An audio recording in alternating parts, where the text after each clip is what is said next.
سوال یہ پیدا ہوتا ہے، کیسے انسان نیکی کے اعلیٰ درجے تک پہنچ سکتا ہے کہ اپنی محبوب چیز اللہ تعالیٰ کے ہاں خرچ کر کے نیکی کے اعلیٰ مقام تک پہنچ سکیں، ضرورت کے باوجود خرچ کریں تو اعلیٰ درجے تک پہنچ سکتے ہیں۔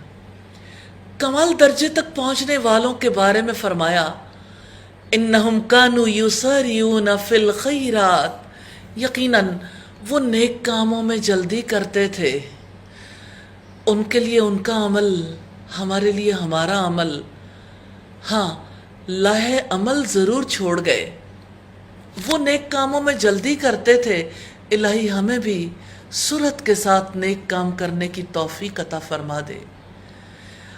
اور ہاں، اللہ پاک نے یہ جو ارشاد فرمایا، سرعت سے نیکیاں کیسے ہوتی تھیں، ہمیں رغبت اور خوف سے پکارتے تھے اور ہمارے لیے عاجزی کرنے والے تھے۔ یہ آیت نازل ہوئی تو صحابہ کرام کی حالت بہت عجیب تھی۔ ہر ایک کے دل میں شوق تھا نیکی کے اعلیٰ مقام تک پہنچیں، اور صحابہ کرام کے طرز عمل کو ہم دیکھتے ہیں۔ ابو طلحہ رضی اللہ تعالی عنہ مدینہ کے انصار میں سے تھے، اپنے کھجور کے باغات کی وجہ سے سب سے زیادہ مالدار تھے، اور اپنے باغات میں انہیں بیرہ کا باغ سب سے زیادہ پسند تھا۔ یہ باغ مسجد نبوی کے سامنے تھا، آپ صلی اللہ علیہ وسلم وہاں جاتے اور وہاں کے کنویں کا میٹھا پانی بھی پیتے تھے۔ سیدنا انس نے بیان کیا، جب یہ آیت نازل ہوئی، آپ صلی اللہ علیہ وسلم کے پاس پہنچے ابو طلحہ، کہنے لگے کہ اللہ تعالیٰ فرماتا ہے اللہ کے رسول کہ تم اس وقت تک نیکی کو نہیں پا سکتے جب تک تم اپنی پیاری سے پیاری چیز اللہ کی راہ میں خرچ نہ کرو۔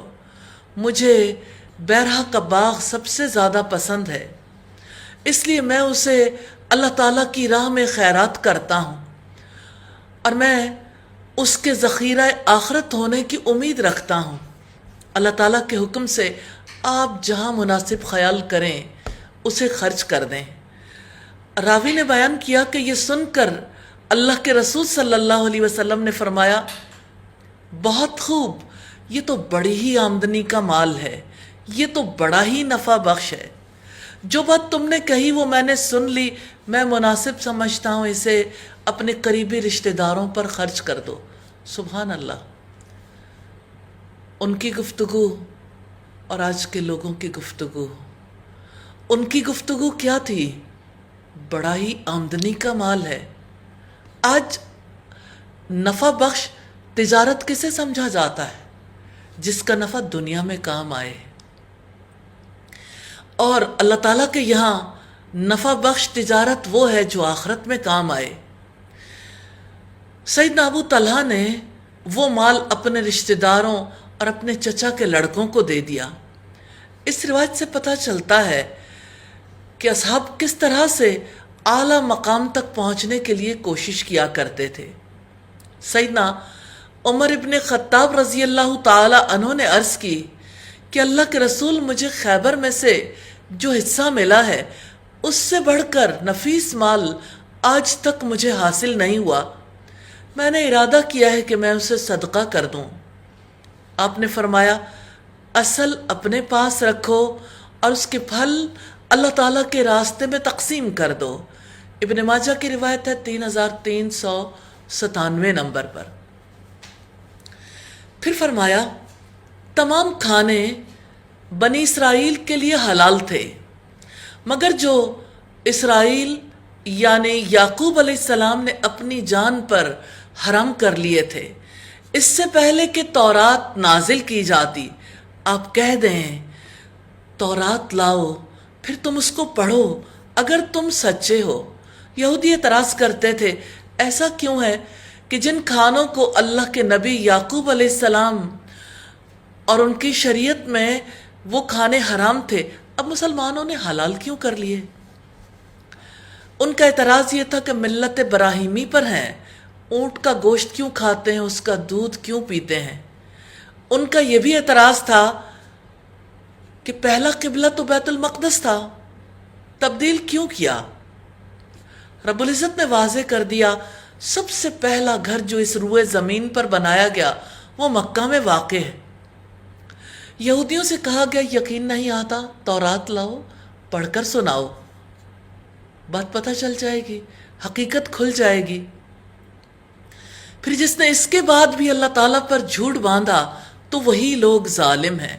آپ کہہ دو کہ اللہ تعالیٰ نے سچ فرمایا ہے، چنانچہ ابراہیم کی ملت کی پیروی کرو جو یکسو تھا اور مشرکوں میں سے نہ تھا۔ یہاں دیکھنے کی بات یہ ہے کہ ملت ابراہیم سے کیا مراد ہے؟ اس سے مراد زندگی کے وہ طور طریقے ہیں، وہ دین ہے جو ابراہیم علیہ السلام نے اپنی زندگی میں اختیار کیا، یعنی اللہ تعالیٰ کو ایک ماننا، اس کے لیے یکسو رہنا، اس کے لیے ہر دم ہر چیز قربان کرنے کے لیے تیار رہنا۔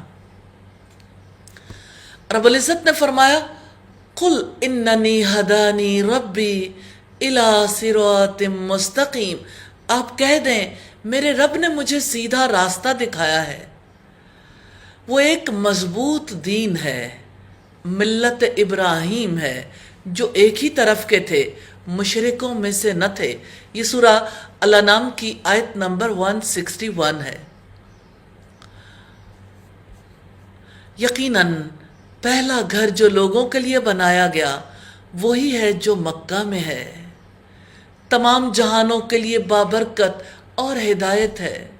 اللہ تعالیٰ کا یہ گھر ہر سچے مسلمان کے دل پر کیسے غم کو انڈیل رہا ہے۔ وہ گھر جہاں نہ طواف رکتا تھا، جہاں عمرہ نہیں رکتا تھا، حج اپنے موسم میں ہوتا تھا، آج وہ گھر 5 وقت کی نمازوں میں بھی خالی ہی دکھتا ہے۔ یا ارحم الراحمین، ہمارے گناہ، ہماری خطائیں، ہماری غلطیاں ایسی ہیں جس کی وجہ سے آپ ہم سے ناراض ہیں۔ آپ کا گھر الہی محبت کرنے والوں سے آج خالی ہے۔ یا ارحم الراحمین، آپ سے استدعا ہے الہی ہمیں معاف کر دیجئے اور اپنے گھروں کو آباد کرنے کی توفیق عطا فرما دیجئے۔ وہ تمام جہان والوں کے لیے بابرکت اور ہدایت ہے۔ صحیحین میں ابو ذر رضی اللہ تعالیٰ عنہ سے روایت ہے، کہتے میں نے پوچھا اللہ کے رسول، روئے زمین پر کون سی مسجد پہلے بنائی گئی؟ آپ نے فرمایا مسجد حرام۔ میں نے پوچھا پھر کون سی؟ آپ نے فرمایا مسجد اقصی۔ میں نے پوچھا دونوں کے درمیان کتنی مدت کا فاصلہ ہے؟ اب صلی اللہ علیہ وسلم نے فرمایا 40 برس۔ صحیح بخاری کی 3366 نمبر روایت ہے۔ فیہ آیاتم بیناتم مقام ابراہیم، اس میں واضح نشانیاں ہیں، مقام ابراہیم ہے۔ ومن دخلہ کان آمنا، اور جو اس میں داخل ہوا وہ امن والا ہو گیا۔ یہ امن محض تلوار سے تو نہیں تھا، یہ امن محض جنگوں سے تو نہیں تھا، یہ امن ہر اعتبار سے تھا۔ بات یقین کی ہے، ہمارے رب نے اپنی کتاب میں فرمایا وَمَن دَخَلَهُ كَانَ آمِنًا، جو اس میں داخل ہوا وہ امن والا ہو گیا۔ ہر ایک چیز سے اسے امن ملے گا۔ ایک چھوٹا سا وائرس کیسے اس حرم میں جا کے بدامنی پھیلا سکتا ہے، جبکہ بدامنی پھیلانے کے لیے اللہ تعالیٰ نے انسانوں کو بھی آزاد نہیں چھوڑا۔ یقین کر لیں حرم کے امن کو دنیا کی کوئی مخلوق اللہ کے حکم کے بغیر برباد نہیں کر سکتی، اور اللہ تعالیٰ کے اذن سے ہی اس کا امن قائم ہے۔ گزشتہ ہزاروں برس سے حرم کی زمین اور حرم کا علاقہ ٹینشن فری زون بنا ہوا ہے، پوری دنیا کے لیے مثال ہے۔ آپ ڈر گئے ایک وائرس سے؟ رب کی بات پر یقین کر لیں، امن میں رہے گا جو اس میں داخل ہو جائے گا۔ کیا حرم میں جو صفائی کرنے والا عملہ ہے وہ امن میں نہیں ہے؟ جو وہاں نماز پڑھنے کے لیے جاتے ہیں وہ امن میں نہیں ہے؟ کیا باہر جو لاک ڈاؤن میں ہیں وہاں کیسز کی تعداد بڑھ نہیں رہی؟ وَلِلَّهِ عَلَى النَّاسِ حِجُّ الْبَيْتِ مَنِ اسْتَطَاعَ إِلَيْهِ سَبِيلًا، اور اللہ تعالیٰ کے لیے لوگوں پر اس گھر کا حج فرض ہے جو اس کی طرف راستے کی استطاعت رکھتا ہو۔ اتنی بڑی پاپولیشن کے فرائض کی ادائیگی میں کون حائل ہو گیا؟ ایک وائرس جو اللہ تعالیٰ کے گھر جانا چاہتے ہیں انہیں یہ یقین ہے کہ جو اس میں داخل ہو گیا امن میں آ گیا، تو جو اس کے راستے کی استطاعت رکھتا ہے اس کے لیے ڈیسیژن کون کر رہا ہے؟ حرم کلوز ہو، مساجد کلوز ہوں، اس کا فیصلہ کس نے کرنا ہے؟ وائرس نے؟ وائرس کے بارے میں انفارمیشن دینے والوں نے؟ اللہ تعالیٰ کی کتاب کیا کہتی ہے؟ اللہ کے حبیب محمد صلی اللہ علیہ وسلم نے اس کے بارے میں کیا اسوہ چھوڑا ہے؟ وَمَن كَفَرَ فَإِنَّ اللَّهَ غَنِيٌّ عَنِ الْعَالَمِينَ، اور جس نے کفر کیا تو یقیناً اللہ تعالیٰ تمام جہانوں سے بے نیاز ہے۔ بیت اللہ میں کتنی نشانیاں ہیں، زمزم کا کنواں، حجر اسود، مقام ابراہیم، صفا مروہ، اور مقام ابراہیم تو وہ پتھر ہے جس پر کھڑے ہو کر ابراہیم علیہ السلام نے بیت اللہ کو تعمیر کیا تھا۔ آج یہ پتھر حرم میں ملتزم کے سامنے نصب کیا گیا ہے۔ اللہ تعالیٰ ہمارے حرم کو پھر آباد کر دے۔ کتنی خوبصورت بات کہی تھی اقبال نے، ایک ہو مسلم حرم کی پاسبانی کے لیے، نیل کے ساحل سے لے کر تا بخاک کے کاشغر۔ مسلمانوں نے اپنا قبلہ بدلا ہے تو اللہ تعالیٰ نے بھی قبلے پر اختیار نہیں دیا۔ اللہ تعالیٰ ہم سب کو سمجھ عطا فرمائے۔ آپ کہہ دیں کہ اے اہل کتاب، تم اللہ تعالیٰ کی آیات کا کفر کیوں کرتے ہو، حالانکہ جو تم عمل کرتے ہو اللہ تعالیٰ اس پر گواہ ہے۔ کس چیز کا انکار کیا تھا اہل کتاب نے؟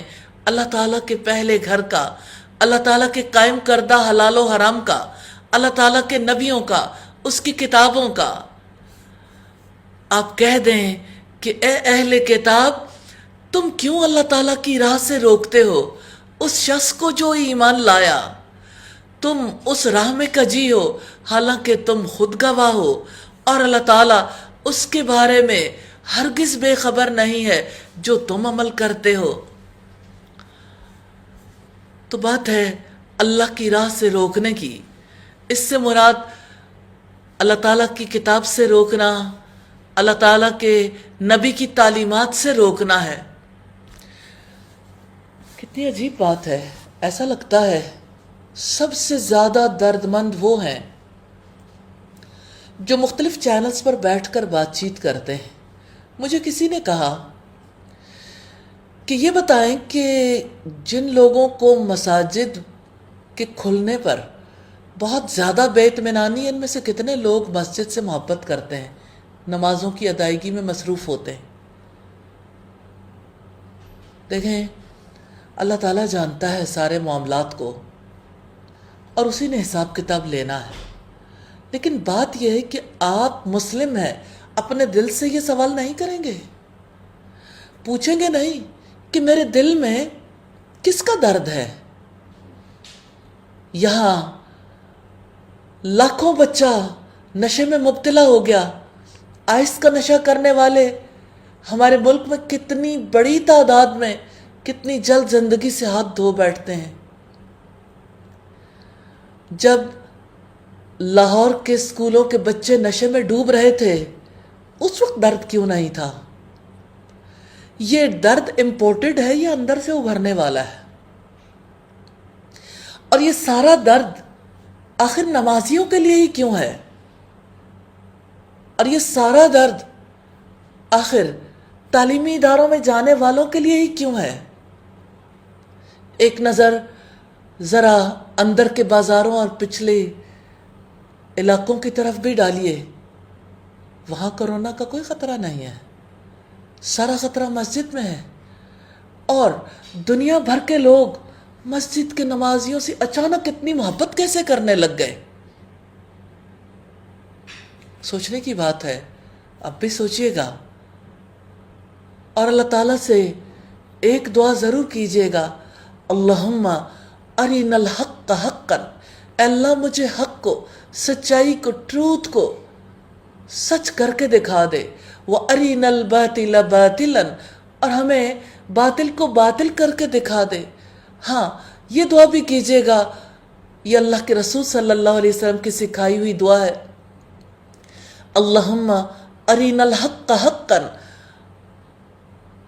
اے اللہ ہمیں حق کو حق کر کے دکھا دے، وَارْزُقْنَا اتِّبَاعَهُ، اور ہمیں اس کی اتباع کرنے کی توفیق عطا کر دے، وَأَرِنَا الْبَاطِلَ بَاطِلًا، اور ہمیں باطل کو باطل کر کے دکھا دے، وَارْزُقْنَا اجْتِنَابَهُ، اور ہمیں اس سے اجتناب کرنے کی، بچنے کی، بھاگنے کی توفیق عطا فرما دے، وَأَرِنَا الْأَشْيَاءَ كَمَا هِيَ، اور ہمیں اشیاء کی حقیقت کو جیسی کہ وہ ہیں ان کی اصلیت دکھا دے۔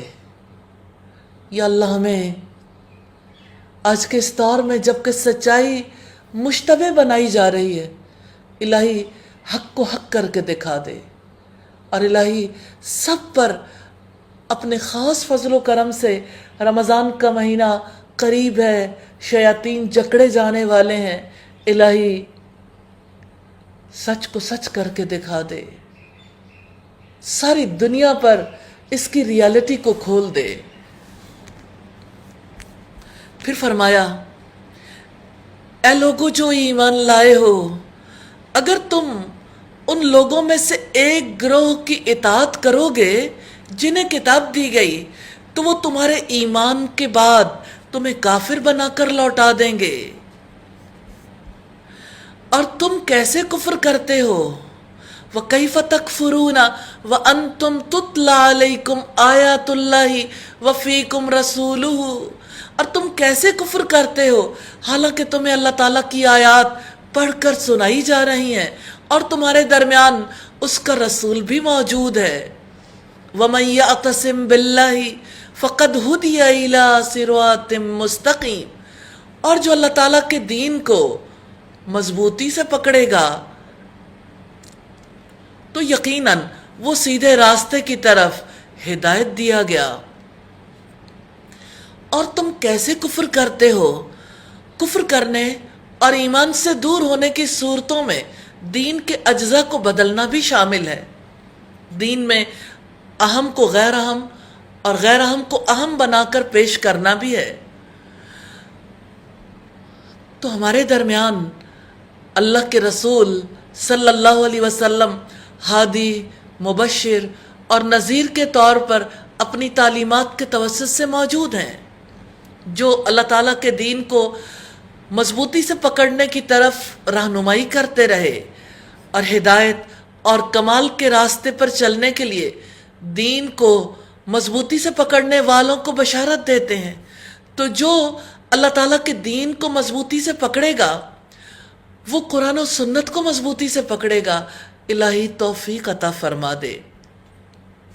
رکوع نمبر 2 ہے، یا ایھا الذین آمنوا اتقوا اللہ حق تقاتہ ولا تموتن الا وانتم مسلمون، اے لوگو جو ایمان لائے ہو اللہ تعالیٰ سے ڈر جاؤ جیسا کہ اس سے ڈرنے کا حق ہے، اور تمہیں موت ہرگز نہ آئے مگر اس حال میں کہ تم مسلمان ہو۔ سیدنا عبداللہ ابن مسعود سے پوچھا گیا اللہ تعالیٰ سے ڈرنے کا حق کیسے ادا ہو سکتا ہے؟ انہوں نے جواب دیا اللہ تعالیٰ کا ذکر کیا جائے، اس کو بھلایا نہ جائے، اللہ تعالیٰ کا شکر ادا کیا جائے، اس کی ناشکری نہ کی جائے، اللہ تعالیٰ کی اطاعت کی جائے، اس کی نافرمانی نہ کی جائے۔ سیدنا ابن عباس نے فرمایا حق تقاتہ کا مطلب ہے کہ اللہ تعالیٰ کی راہ میں جہاد کریں جیسا کہ جہاد کرنے کا حق ہے، اور اللہ تعالیٰ کے بارے میں کسی ملامت کرنے والے کی ملامت سے نہ ڈریں، اور انصاف کے ساتھ اللہ تعالیٰ کے لیے کھڑے ہوں۔ اللہ تعالیٰ ہم سب کو توفیق عطا فرمائے۔ پھر فرمایا وَاعْتَصِمُوا بِحَبْلِ اللَّهِ جَمِيعًا وَلَا تَفَرَّقُوا، اور سب مل کر اللہ تعالیٰ کی رسی کو مضبوطی سے تھام لو اور جدا جدا نہ ہو جاؤ، اور اپنے اوپر اللہ تعالیٰ کی نعمت کو یاد کرو کہ جب تم ایک دوسرے کے دشمن تھے تو اللہ تعالیٰ نے تمہارے دلوں کے درمیان الفت ڈال دی، تو تم اس کی نعمت سے بھائی بھائی بن گئے، اور تم آگ کے گڑھے کے کنارے پر تھے تو اس نے تمہیں اس سے بچا لیا۔ اس طرح اللہ تعالیٰ اپنی نشانیاں تمہارے لیے کھول کر بیان کرتا ہے تاکہ تم ہدایت پاؤ۔ اللہ تعالیٰ نے حکم دیا ہے کہ اللہ کی رسی کو مضبوطی سے تھام لو، تو اللہ تعالیٰ کی مضبوط رسی کیا ہے؟ اللہ کے رسول صلی اللہ علیہ وسلم نے فرمایا اللہ تعالیٰ کی کتاب اس کی رسی ہے جسے آسمان سے زمین کی طرف لٹکایا گیا ہے۔ تو یہ مضبوط رسی اللہ تعالیٰ کی کتاب ہے۔ آپ صلی اللہ علیہ وسلم نے فرمایا یہ قرآن اللہ تعالیٰ کی رسی ہے جس کا ایک سرا اللہ تعالیٰ کے ہاتھ میں ہے اور دوسرا سرا بندے کے ہاتھ میں۔ جو کوئی اللہ تعالیٰ سے مضبوط تعلق قائم کرنا چاہتا ہے، جو کوئی یہ چاہتا ہے کہ ہمیشہ وہ اپنے رب سے جڑا رہے، اس کو چاہیے کہ قرآن کو تھام لے، اس کا علم حاصل کرے، اس کو سمجھے، اور قرآن سیکھنے والوں سکھانے والوں میں ہمیشہ شامل رہے۔ اللہ تعالی ہم سب کو توفیق عطا فرما دے۔ پھر فرمایا اور لازم ہے وَلْتَكُمْ مِنْكُمْ أُمَّةٌ يَدْعُونَ إِلَى الْخَيْرِ، اور لازم ہے کہ تم میں سے ایک جماعت ہو جو نیکی کی طرف دعوت دیں اور بھلائی کا حکم دیں اور برائی سے روکیں، اور یہی لوگ فلاح پانے والے ہیں۔ بھلائی کا حکم دینا، برائی سے روکنا ہر مسلمان پر لازم ہے۔ نبی صلی اللہ علیہ وسلم نے فرمایا مَن رَأَى مِنْكُمْ مُنْكَرًا فَلْيُغَيِّرْهُ بِيَدِهِ، جو کوئی تم میں سے برائی کو دیکھے اس کو چاہیے کہ اپنے ہاتھ سے بدل دے۔ فَإِن لَّمْ يَسْتَطِعْ، پھر اگر وہ اس کی استطاعت نہ رکھتا ہو، فَبِلِسَانِهِ، تو اپنی زبان سے روکے۔ فَإِن لَّمْ يَسْتَطِعْ، پھر اگر وہ اس کی طاقت بھی نہ رکھتا ہو، فَبِقَلْبِهِ، تو اپنے دل سے برا جانے، اور یہ سب سے کمزور ایمان ہے۔ اور تم ان لوگوں کی طرح نہ ہو جانا جو الگ الگ ہو گئے اور اپنے پاس واضح احکامات آنے کے بعد بھی اختلاف کیا، اور یہی لوگ ہیں جن کے لیے بہت بڑا عذاب ہے۔ اختلافات سے مراد یہاں یہودیوں اور عیسائیوں کے اختلافات ہیں۔ اب صلی اللہ علیہ وسلم نے فرمایا یہود 71 فرقوں میں بٹ گئے، عیسائی 72 فرقوں میں، اور مسلمان 73 فرقوں میں بٹ جائیں گے۔ پھر فرمایا جس دن کچھ چہرے روشن ہوں گے اور کچھ چہرے سیاہ ہوں گے، تو وہ لوگ جن کے چہرے سیاہ ہوں گے ان سے پوچھا جائے گا اکفرتم بعد ایمانکم، کیا تم نے اپنے ایمان کے بعد کفر کیا تو اب عذاب چکھو اس وجہ سے کہ تم کفر کیا کرتے تھے۔ یہ حشر کے دن کا حال ہے کہ ان کا عذاب کبھی منقطع نہیں ہوگا جن کے چہرے سیاہ ہوں گے۔ اور جن کے چہرے سفید ہوں گے ان کی نعمتیں کبھی ختم نہیں ہوں گی۔ رب العزت نے فرمایا اس دن کچھ چہروں پر خاک اڑ رہی ہوگی، ان پر سیاہی چھائی ہوئی ہوگی، یہی لوگ کافر اور بدکار ہیں۔ اور جن کے چہرے سفید ہوں گے سو وہ اللہ تعالیٰ کی رحمت میں ہوں گے، وہ اس میں ہمیشہ رہنے والے ہیں۔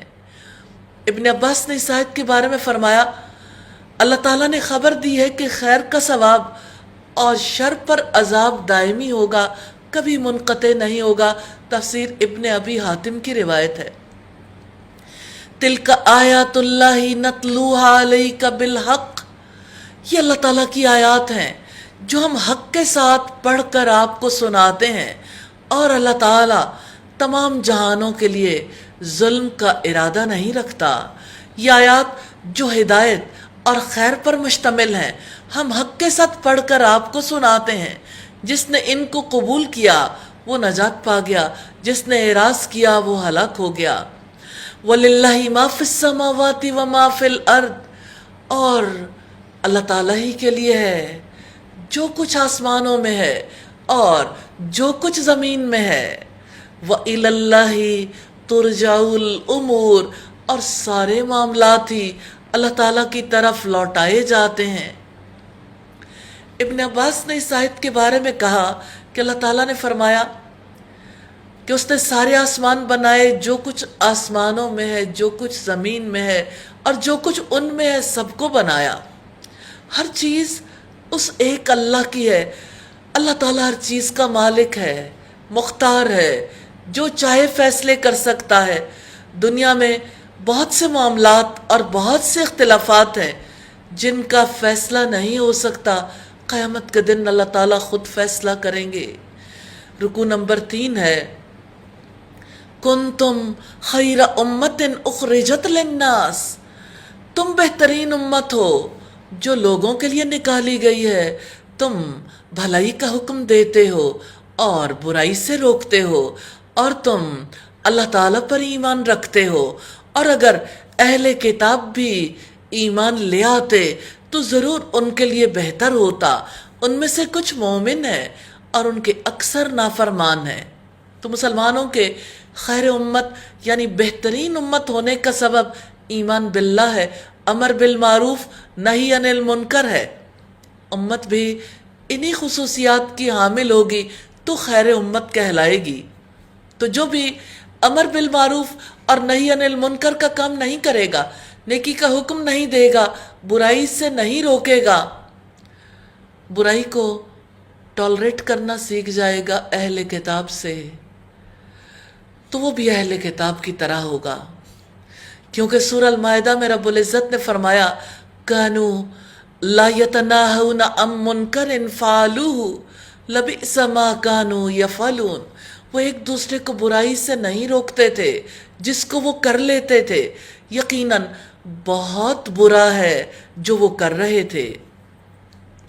حافظ ابن کثیر کہتے ہیں مسلمانوں کو یہ اعزاز محمد رسول اللہ کی وجہ سے ملا ہے، کیونکہ اللہ تعالیٰ نے انہیں رسولوں میں سب سے اشرف بنایا ہے اور انہیں کامل دین دے کر بھیجا ہے جو کسی اور نبی کسی اور رسول کو نہیں ملا۔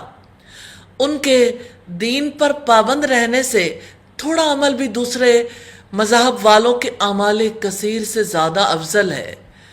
وہ تمہیں معمولی تکلیف کے سوا ہرگز کوئی نقصان نہیں پہنچا سکتے۔ اگر وہ تم سے جنگ کریں گے تو تم سے پیٹھیں پھیر کر چلے جائیں گے، پھر وہ نہیں مدد کیے جائیں گے۔ قرآن حکیم علل اعلان کہتا ہے کفر ہمیشہ مغلوب رہے گا، ایمان کی فتح ہوگی۔ ایمان تو ہو، ایمان ہوگا تو فتح ہوگی انشاءاللہ تعالی۔ باطل کے پاؤں نہیں ہوتے، مگر یہ اس وقت ہوتا ہے جب مقابلہ صحیح مومن اور کافر کے درمیان ہو۔ ضربت علیہم الذلۃ اینما ثقفوا الا بحبل من اللہ وحبل من الناس، یہ جہاں کہیں بھی پائے جائیں ذلت ان پر مسلط کر دی گئی، سوائے اس کے کہ اللہ تعالیٰ کی یا لوگوں کی پناہ میں ہوں اور وہ اللہ تعالیٰ کے غضب کے ساتھ لوٹے اور ان پر محتاجی مسلط کر دی گئی، اس کی وجہ یہ ہے کہ وہ اللہ تعالیٰ کی آیات سے کفر کرتے تھے اور وہ پیغمبروں کو کسی حق کے بغیر قتل کرتے تھے۔ یہ اس وجہ سے ہوا کہ انہوں نے نافرمانی کی اور وہ حدود سے گزر جاتے تھے۔ وہ سب برابر نہیں ہیں۔ اہل کتاب میں سے ایک جماعت قیام کرنے والی ہے جو رات کے اوقات میں اللہ تعالیٰ کی آیات کی تلاوت کرتے ہیں، وہ سجدے کرتے ہیں۔ ابن مسعود فرماتے ہیں اہل کتاب اور امت محمد برابر نہیں ہو سکتے۔ یہ آیت اسلام قبول کرنے والے اہل کتاب کے بارے میں نازل ہوئی ہے۔ وہ اللہ تعالیٰ پر اور آخرت کے دن پر ایمان رکھتے ہیں اور بھلائی کا حکم دیتے ہیں اور برائی سے روکتے ہیں اور خیر کے کاموں میں بھاگ دوڑ کرتے ہیں، اور یہی لوگ صالحین میں سے ہیں۔ یہودیوں میں اچھے لوگ عبداللہ ابن سلام، اسد بن عبید، سالبہ بن سعید اور اسید وغیرہ تھے۔ اللہ تعالیٰ نے دنیا میں بہترین لوگوں کے بارے میں فرمایا اللہ تعالیٰ اور آخرت کے دن پر ایمان رکھتے ہیں، نیکی کا حکم دیتے ہیں، برائی سے روکتے ہیں۔ ان کی زندگی کن کاموں میں گزرتی ہے؟ وہ بھلائی کے کاموں میں بھاگ دوڑ کرتے ہیں۔ رک کے سوچئے گا ضرور، بھاگ دوڑ تو دنیا میں سب لوگوں کی ہے۔ ہر کوئی جب صبح بیدار ہوتا ہے اس کی بھاگ دوڑ کا سلسلہ شروع ہو جاتا ہے۔ رخ کس کی جانب ہے؟ صبح سویرے گاڑیاں بھاگنا شروع کرتی تھیں، اب تو آپ اچھے طریقے سے اندازہ کر سکتے ہیں، اب گھروں کے اندر بھاگ دوڑ شروع ہو جاتی ہے، شام تک، رات گئے تک یہ بھاگ دوڑ جاری رہتی ہے۔ ساری بھاگ دوڑ اس دنیا کے لیے جو لاک ڈاؤن میں چلی جائے تب بھی زندگی تو بسر ہو ہی جاتی ہے، اور بھلائی میں سے جو بھی وہ کریں گے اس کی ناقدری ہرگز نہیں کی جائے گی، اور اللہ تعالیٰ متقی لوگوں کو خوب جاننے والا ہے۔ بھلائی کے کام کرتے وقت شیطان انسان کے اندر وسوسہ ڈالتا ہے کہ یہ کام قبول نہیں ہوگا، تو وہ کہتا ہے ایسا بے مقصد کام کرنے کا کیا فائدہ؟ اللہ تعالیٰ نے انسان کی ذہن سازی کی ہے، ناقدری نہیں ہوگی، تمہارا رب قدردان ہے، جس کے لیے کرو گے وہ اس کا پورا پورا اجر دے گا۔ یقیناً جن لوگوں نے کفر کیا ان کے مال اور ان کی اولاد اللہ تعالیٰ کے مقابلے میں ان کے ہرگز کچھ کام نہ آئیں گے، اور یہی لوگ آگ والے ہیں اور وہ اس میں ہمیشہ رہنے والے ہیں۔ اس کی مثال جو وہ اس دنیا کی زندگی میں خرچ کرتے ہیں اس ہوا کی مثال کی طرح ہے جس میں شدید سردی ہو، جو ایسے لوگوں کی کھیتی کو پہنچی جنہوں نے اپنی جانوں پر ظلم کیا تو اس نے اسے تباہ و برباد کر دیا۔ اللہ تعالیٰ نے ان پر ظلم نہیں کیا بلکہ وہ اپنی جانوں پر خود ظلم کرتے ہیں۔ دنیا میں کافر کے خرچ کی مثال اللہ تعالیٰ نے دی ہے جیسے ہوا جس میں شدید سردی ہو، جہاں وہ ہوا پہنچے گی اس کھیتی کو ہی جلا کر راکھ کر دے گی۔ ہوا تو وہ ہے شدید سردی میں فصلوں کو تباہ کر دیتی ہے، تو دنیا کی زندگی میں کافر اچھے مقاصد کے لیے خرچ کر سکتے ہیں۔ اس کی مثال ایسے کھیت کی طرح ہے جو ہرا بھرا ہو، فصل پک کر تیار ہے، لیکن اچانک برفانی ہوا چلتی ہے، پورے کھیت کو برباد کر کے رکھ دیتی ہے۔ اسی طرح اللہ تعالیٰ کے احکامات نہ ماننے والوں کا اچھے مقاصد کے لیے کیا گیا خرچ برباد ہونے والا ہے۔ تو اس آیت میں کافر کے صدقہ و خیرات، چیریٹی کے کاموں، رفاہی کاموں کا آخرت میں بے وقت ہونے، ضائع ہونے کو ظاہر کیا گیا۔ انسان کا خرچ کیا ہوا مال تب کام آتا ہے جب وہ اللہ تعالیٰ اور یوم آخرت پر ایمان رکھے، اللہ تعالیٰ کی رضا کے لیے خرچ کرے، محمد رسول اللہ صلی اللہ علیہ وسلم کی سنت کے مطابق خرچ کرے، یعنی ہر طرح کی بھلائی کے کاموں میں، رفاہی کاموں میں بھی اور دین کے احیاء کے کاموں میں بھی۔ اے لوگو جو ایمان لائے ہو، لا تتخذوا بطانة من دونکم، اپنے سوا کسی کو دلی دوست نہ بناؤ، وہ تمہیں کسی طرح برباد کرنے میں کوئی کمی نہیں کرتے۔ وہ پسند کرتے ہیں ایسی چیز کو جو تمہیں مصیبت میں ڈال دے۔ ان کا بغض ان کے منہوں سے ظاہر ہو چکا ہے، اور جو ان کے سینے چھپاتے ہیں زیادہ بڑا ہے۔ یقیناً ہم نے تمہارے لیے آیات کھول کر بیان کر دی ہیں اگر تم سمجھتے ہو۔ بتانا دلی دوست اور رازدار کو کہتے ہیں۔ اسلامی حکومت میں نان بلیورز کو، نان مسلمز کو کلیدی مناصب پر فائز کرنا جائز نہیں ہے۔ سیدنا عمر ابن خطاب سے ایک بار کہا گیا، ہیرا کا ایک شخص بڑا اچھا لکھنے والا، بہت اچھے حافظے والا ہے، آپ اسے اپنا منشی رکھ لیں۔ آپ نے فرمایا اس کا مطلب یہ ہوگا کہ غیر مومن کو بتانا بنا لوں، جبکہ اللہ تعالیٰ نے منع فرمایا ہے۔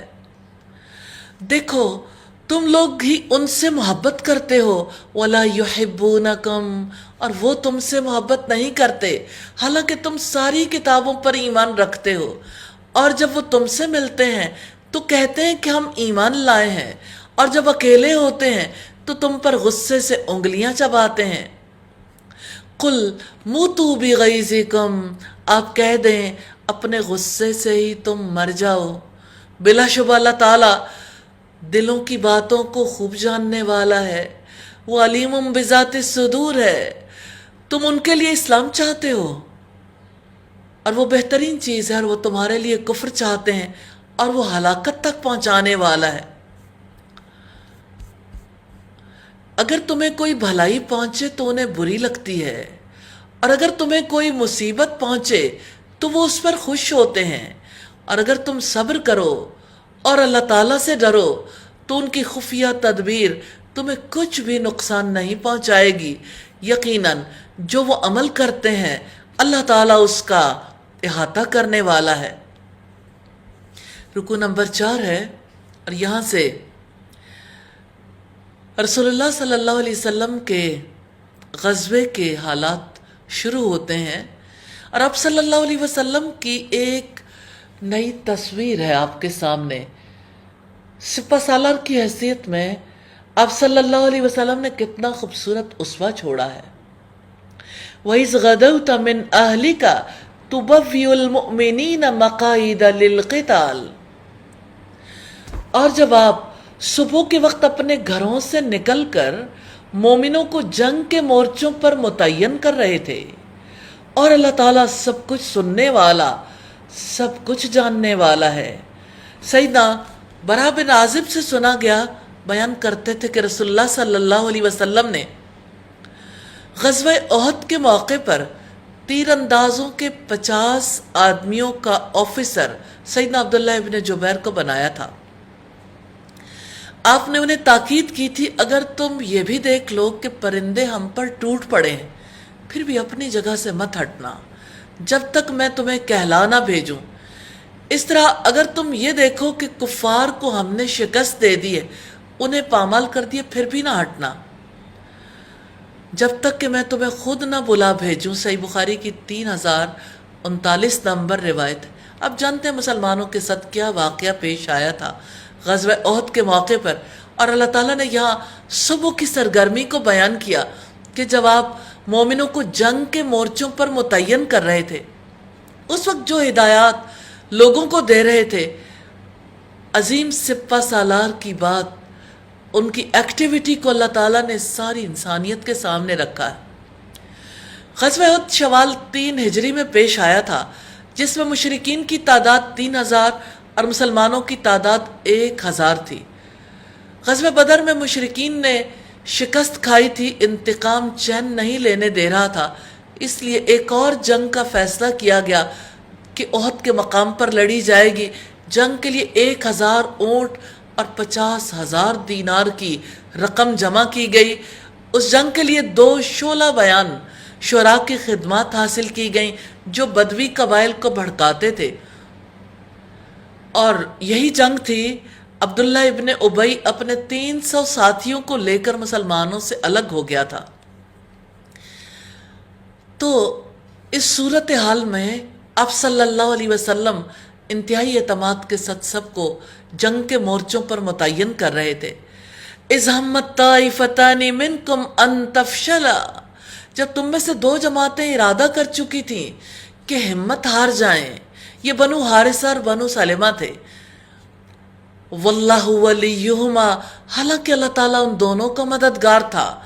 پس لازم ہے کہ اہل ایمان اللہ تعالیٰ ہی پر بھروسہ کریں۔ یہ بنو حارثہ اور بنو سلمہ تھے جو ہمت ہار رہے تھے۔ وہ کہتے تھے ہمیں اس بات پر اپنی عزت محسوس ہوتی ہے، اللہ تعالیٰ ہی ان دونوں کا مددگار تھا، اگرچہ ان کی غلطی تھی لیکن اللہ تعالیٰ نے انہیں معاف کر دیا۔ اور بلا شبہ یقیناً اللہ تعالیٰ بدر میں بھی تمہاری مدد فرما چکا ہے، حالانکہ تم نہایت کمزور تھے، چنانچہ اللہ تعالیٰ سے ڈر جاؤ تاکہ تم شکر کرو۔ غزوہ بدر میں مسلمانوں کی بے سر و سامانی کا یہ عالم تھا کہ ان کے پاس صرف 2 گھوڑے اور 70 اونٹ تھے۔ غزوہ بدر میں مسلمانوں کی تعداد 313 تھی۔ 65 کلومیٹر کا فاصلہ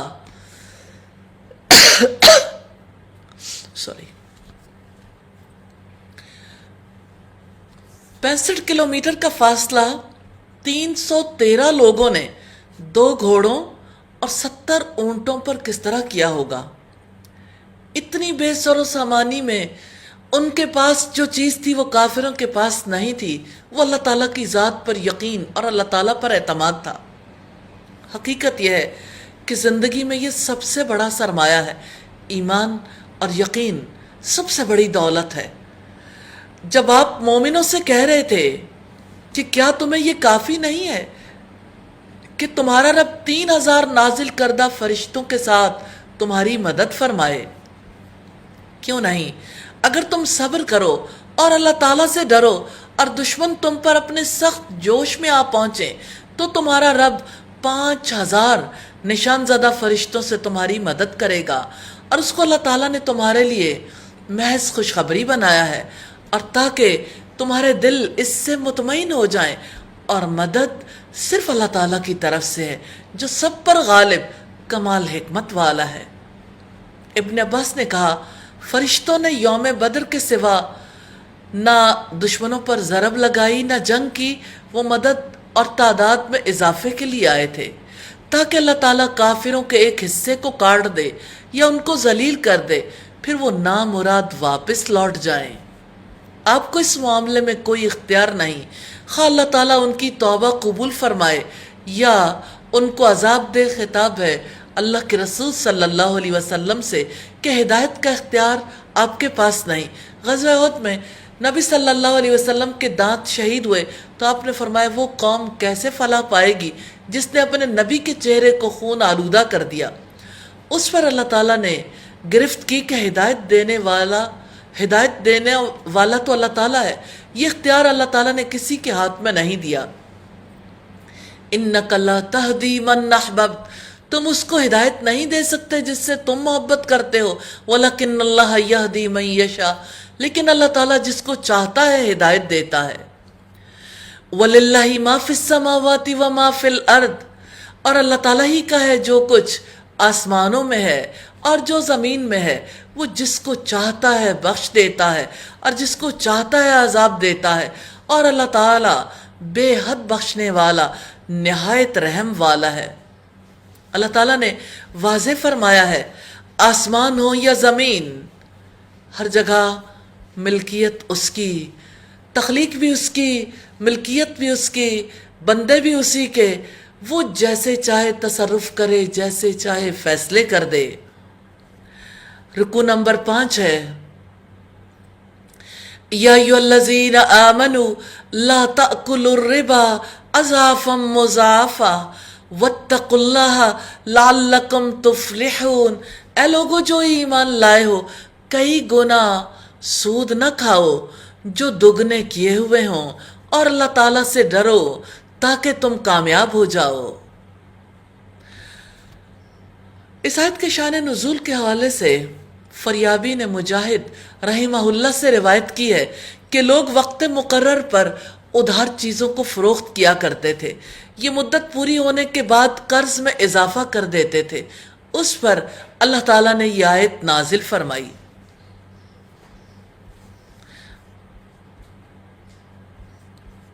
پھر فرمایا وَاتَّقُوا النَّارَ الَّتِي اُعِدَّتْ لِلْكَافِرِينَ، اور اس آگ سے ڈر جاؤ جو کافروں کے لیے تیار کی گئی ہے۔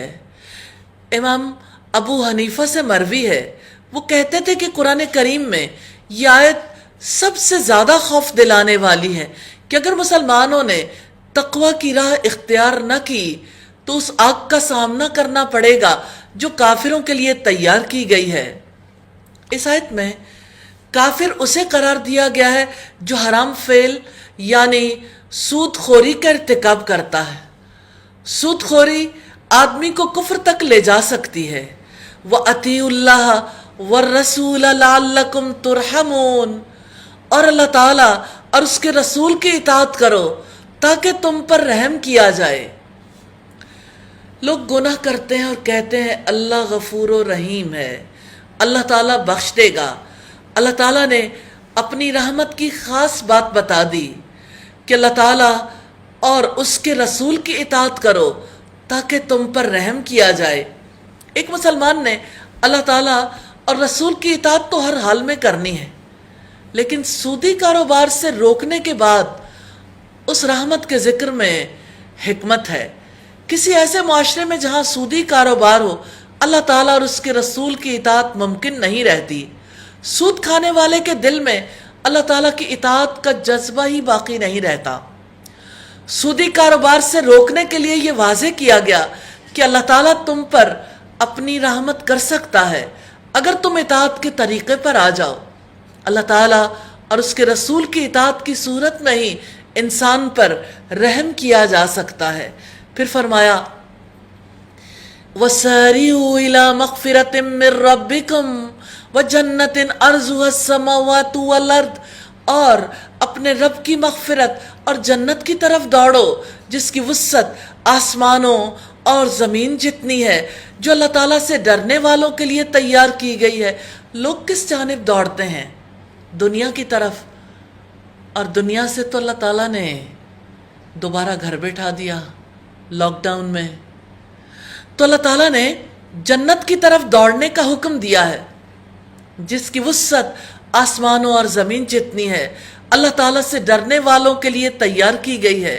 سعید بن جبیر نے اللہ تعالیٰ کی قول کے بارے میں کہا، ساریوں کے بارے میں، کہ اس سے مراد ہے نیک اعمال میں جلدی کر لو۔ ایک حدیث آپ کے سامنے رکھنا چاہتی ہوں۔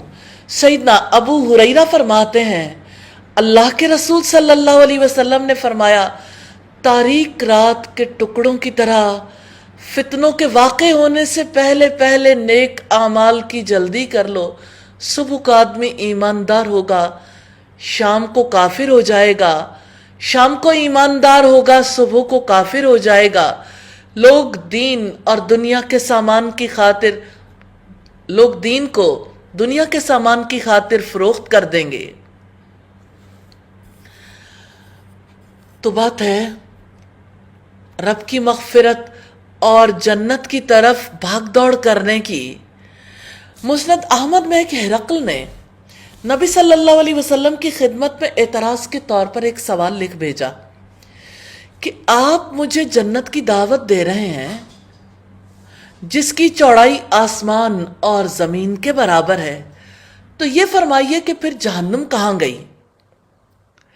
آپ نے فرمایا سبحان اللہ، جب دن آتا ہے تو رات کہاں جاتی ہے؟ الذین ينفقون في السراء والضراء والكاظمين الغيظ والعافين عن الناس واللہ يحب المحسنین، وہ لوگ جو خوشی اور تکلیف میں خرچ کرتے ہیں اور غصے کو پینے والے اور لوگوں سے درگزر کرنے والے ہیں، اور اللہ تعالیٰ نیکی کرنے والوں کو پسند کرتا ہے۔ خوشی میں جو مال خرچ کرتا ہے تکبر میں مبتلا ہو کر غافل نہیں ہوتا۔ وہ ہر حال میں خوش ہوں یا مغموم ہوں، صحت مند ہوں یا بیمار ہوں، مالدار ہوں یا فقیر، اللہ تعالیٰ کے راستے میں اپنی حیثیت کے مطابق خرچ کرتے ہیں۔ اپنی زندگی کے بارے میں ضرور سوچئے گا، آپ کہاں کہاں خرچ کرتے ہیں۔ آج کل تو یوں محسوس ہوتا ہے کہ سارا خرچ محض بیماروں کے لیے کرنا چاہیے، تو دین کی سربلندی کے کام کیسے ہوں گے؟ ظاہر ہے ہر چیز بیلنس کے ساتھ ہی درست لگتی ہے نا۔ اور ٹھیک ہے، فقراء کا، مساکین کا حق اپنی جگہ پر ہے،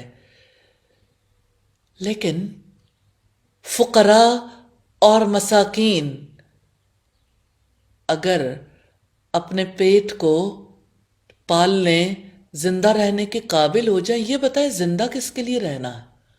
اگر لوگوں کو اس بات کا شعور دلانے والے ہی نہیں ہوں گے، اگر لوگوں کو یہ بات سمجھانے والے ہی نہیں ہوں گے، اگر اس کے لیے سسٹمز نہیں بنائے جائیں گے، چلائے نہیں جائیں گے، تو یاد رکھیے گا وہ دن قریب ہے، کیونکہ اللہ کے رسول صلی اللہ علیہ وسلم پر ہم یقین رکھتے ہیں۔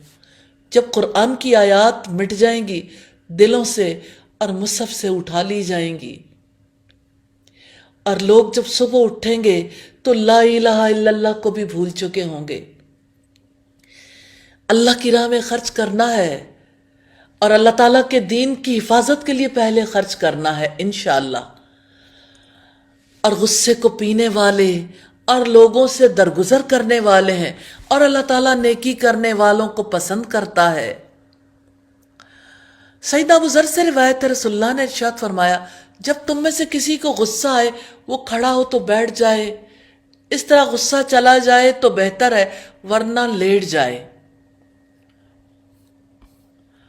پھر فرمایا وہ ایسے لوگ ہیں جب کوئی برائی کر بیٹھیں یا اپنی جانوں پر ظلم کر بیٹھیں تو وہ اللہ تعالیٰ کو یاد کرتے ہیں، پھر وہ اپنے گناہوں کے لیے بخشش مانگتے ہیں۔ ہر برے اور بے حیائی کے کام کو فحش کہتے ہیں۔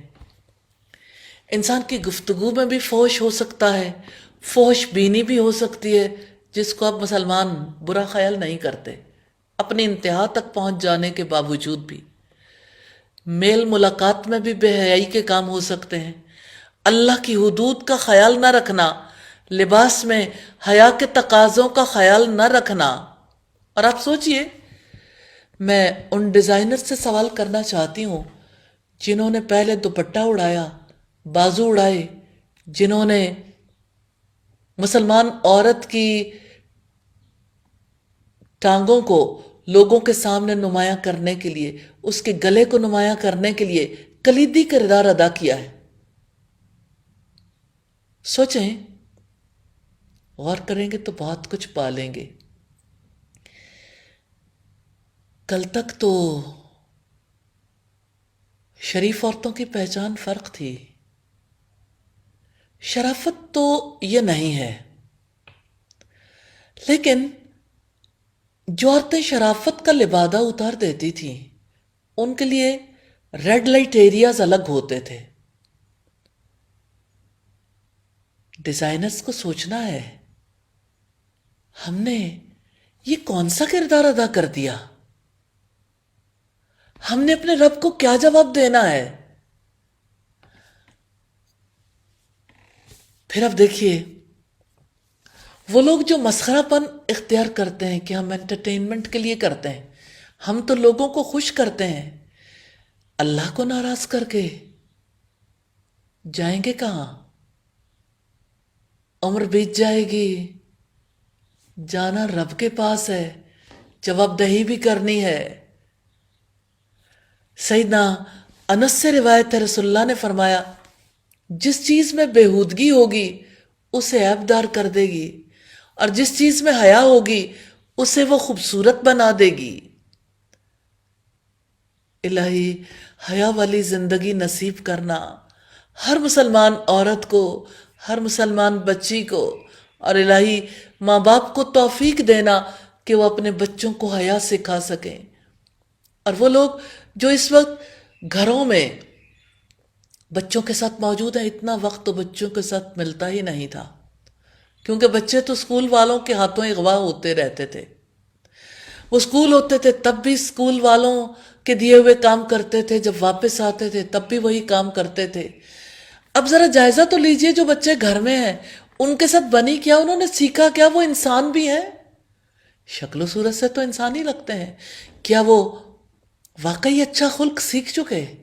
انہوں نے حیا سیکھی ہے؟ کیا ان کے اندر حرص نہیں ہے؟ کیا وہ صرف کھانے پینے سے محبت رکھتے ہیں، اچھا پہننے سے، اپریسیشن سے؟ یا انہیں اپنے جیسے دوسرے انسانوں پر رحم بھی آتا ہے؟ وہ دوسروں کی خدمت کرنا اپنی ضرورت محسوس کرتے ہیں؟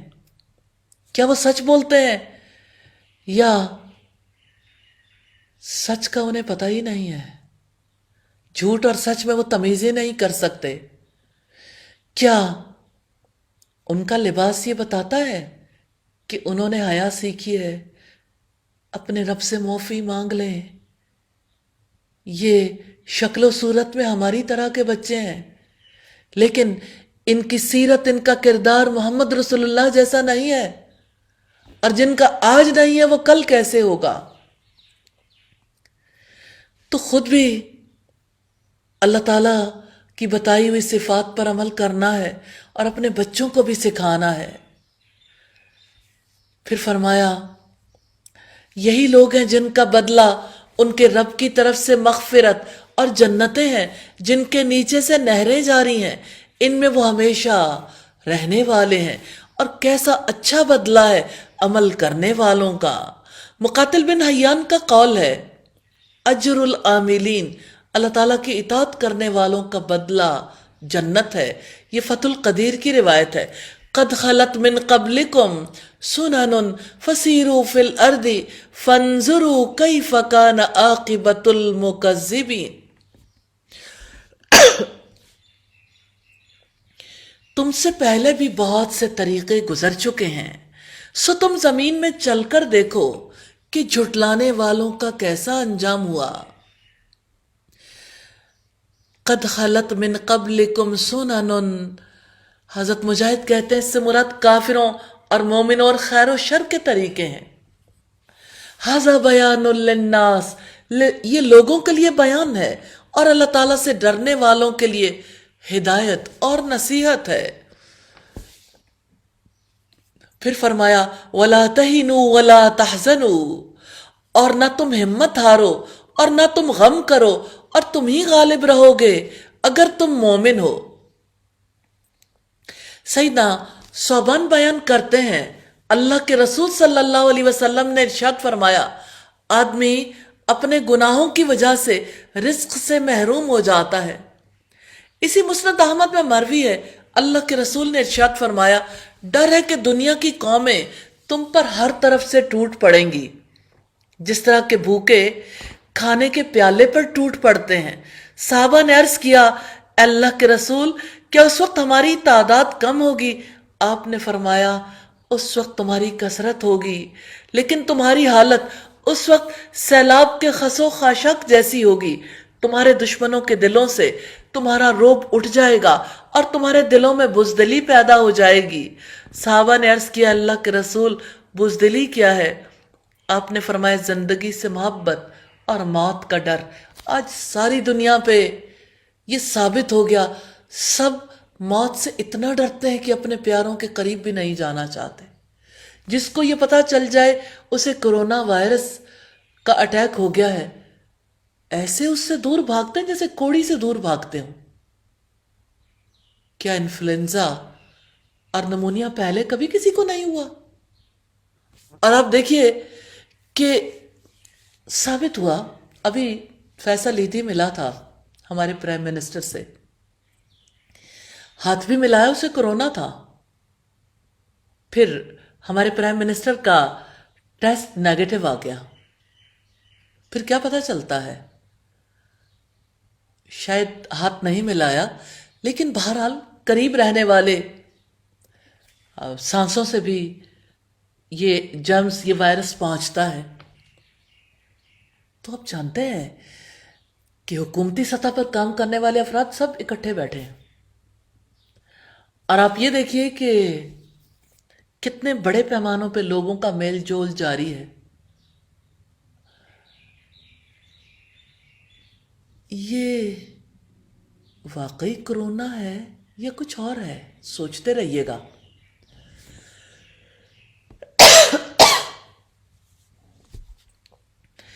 اگر تمہیں چوٹ لگی ہے تو انہیں بھی یقیناً اس جیسی چوٹ لگ چکی ہے، اور یہ دن ہے جنہیں ہم لوگوں کے درمیان گھماتے رہتے ہیں، اور تاکہ اللہ تعالیٰ ان لوگوں کو جان لے جو ایمان لائے اور تم میں سے بعض کو شہید بنا لے، اور اللہ تعالیٰ ظالموں سے محبت نہیں کرتا۔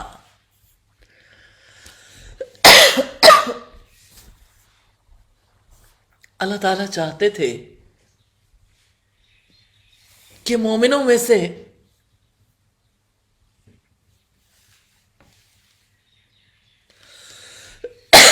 معذرت خواہ ہوں،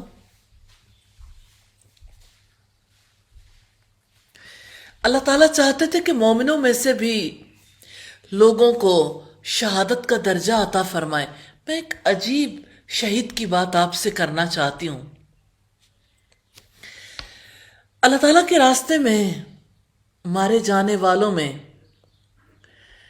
ایک وہ شخص بھی تھے جن کے بارے میں آپ صلی اللہ علیہ وسلم نے صحابہ سے فرمایا، تمہارے ساتھی حنظلہ کو فرشتے غسل دے رہے ہیں، اس کی بیوی سے پوچھو کہ اس کے ساتھ کیا معاملہ ہوا۔ بتایا گیا بیوی سے پوچھ کر کہ جب حنظلہ نے مار کا آرائی کا سنا تو اس پر غسل واجب تھا، لیکن وہ اللہ کے راستے میں اسی حالت میں نکل کھڑا ہوا۔ یہ سن کر رسول اللہ نے فرمایا، اسی وجہ سے فرشتوں نے حنظلہ کو غسل دیا۔ پھر فرمایا، اور تاکہ اللہ تعالیٰ ان لوگوں کو خالص کر لے جو ایمان لائے اور کافروں کو مٹا دے۔ پھر فرمایا، ام حسبتم من تدخلوا الجنہ ولما یعلم اللہ الذین جاہدوا منکم، یا تم نے گمان کر لیا کہ تم جنت میں داخل ہو جاؤ گے، حالانکہ اللہ تعالیٰ نے ابھی تک ان کو نہیں جانا جنہوں نے تم میں سے جہاد کیا، اور تاکہ وہ جان لے صبر کرنے والوں کو۔ اس آیت سے پتہ چلتا ہے اللہ تعالیٰ کی راہ میں آزمائش لازم ہے۔ یہ صبر میدان جنگ میں بھی ہوتا ہے، روزمرہ کی زندگی میں بھی۔ مکی دور میں مسلمانوں پر قریش مکہ کی طرف سے بے پناہ مظالم اور مصائب ڈھائے گئے، تو مسلمانوں نے ان پر صبر کیا۔ تو اللہ تعالیٰ صبر کی آزمائش کرنا چاہتے ہیں، اور بلا شبہ یقیناً تم موت کی تمنا کیا کرتے تھے اس سے پہلے کہ تم اس سے ملو، تو یقیناً تم نے اسے اس حال میں دیکھ لیا کہ تم آنکھوں سے دیکھ رہے تھے۔ جو لوگ غزوہ بدر میں شامل نہیں ہوئے تھے ان کی تمنا تھی شہادت کی، اس لیے وہ چاہتے تھے آگے بڑھ کے کہ ہم مدینہ سے باہر نکل کر جہاد کریں۔ رکو نمبر 6 ہے، وَمَا مُحَمَّدٌ إِلَّا رَسُولٌ، اور نہیں ہے محمد مگر ایک رسول۔ یقیناً اس سے پہلے بھی کئی رسول گزر چکے ہیں، تو کیا اگر وہ وفات پا جائے یا قتل کر دیا جائے تم اپنی ایڑیوں کے بل پلٹ جاؤ گے؟ اور جو شخص اپنی ایڑیوں پر پلٹے گا تو اللہ تعالیٰ کو ہرگز کچھ بھی نقصان نہیں پہنچائے گا، اور ان قریب اللہ تعالیٰ شکر کرنے والوں کو جزا دے گا۔ پھر فرمایا، اور کسی جان کے لیے کبھی ممکن نہیں ہے کہ وہ اللہ تعالیٰ کے حکم کے بغیر مر جائے، مقررہ وقت لکھا ہوا ہے۔ اس بات کا یقین آج لوگوں کو نہیں آتا۔ لگتا ہے جو ہی باہر نکلے وفات پا جائیں گے، کورونا پکڑ لے گا، کسی سے ملے تو کورونا پکڑے گا۔ اصل میں کورونا کا نہیں، موت کا ڈر ہے۔ کسی جان کے لیے کبھی ممکن نہیں ہے کہ وہ اللہ کے حکم کے بغیر مر جائے، مقررہ وقت لکھا ہوا ہے، پھر آپ کہیں بھی چھپ جائیں موت آ جائے گی۔ اور جو کوئی دنیا کا بدلہ ہی چاہتا ہے ہم اسے دنیا میں ہی دیں گے، اور جو آخرت کا بدلہ چاہے گا اسے ہم آخرت میں دیں گے، اور بہت جلد ہم شکر کرنے والوں کو جزا دیں گے۔ تو عمل کرتے وقت انسان کی جیسی نیت ہوگی ویسا ہی بدلہ ملے گا۔ ایک ہی کام ہوتا ہے جو نیت کی تبدیلی سے کچھ کا کچھ بن جاتا ہے۔ وَكَأَيٍّ مِّن نَّبِيٍّ قَاتَلَ مَعَهُ رِبِّيُّونَ كَثِيرٌ، اور کتنے ہی نبی تھے جن کے ساتھ مل کر بہت سے رب والوں نے جنگ کی، اور اس کے لیے جو اللہ تعالیٰ کی راہ میں انہیں تکلیف پہنچی انہوں نے ہمت نہیں ہاری، اور نہ وہ کمزور پڑے، اور نہ انہوں نے عاجزی دکھائی، اور اللہ تعالیٰ صبر کرنے والوں سے محبت کرتا ہے۔ غزوہ احد میں رسول اللہ کی شہادت کی خبر سن کر اور 70 افراد کو شہید کروا کر لوگوں کی ہمتیں پست ہو گئی تھیں۔ میدان جنگ سے بھاگ کھڑے ہوئے لوگوں نے کمزوری دکھائی، لیکن دشمن کا دباؤ قبول کرنے کے باوجود جب اللہ کے رسول نے لوگوں کو موٹیویٹ کیا تو لوگ صبح ہی حمراء الاسد تک جانے کے لیے تیار ہو گئے، حالانکہ وہ زخموں سے چور چور تھے۔ پھر فرمایا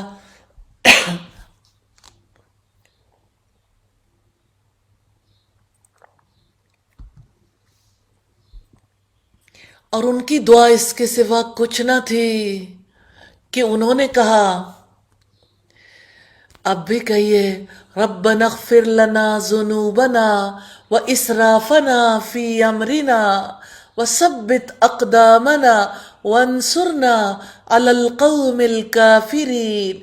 اے ہمارے رب، ہمارے گناہوں کو بخش دیجئے اور ہمارے کام میں ہماری زیادتی کو بھی، اور آپ ہمیں ثابت قدم رکھیں اور کافروں کے مقابلے میں ہماری مدد فرمائیں۔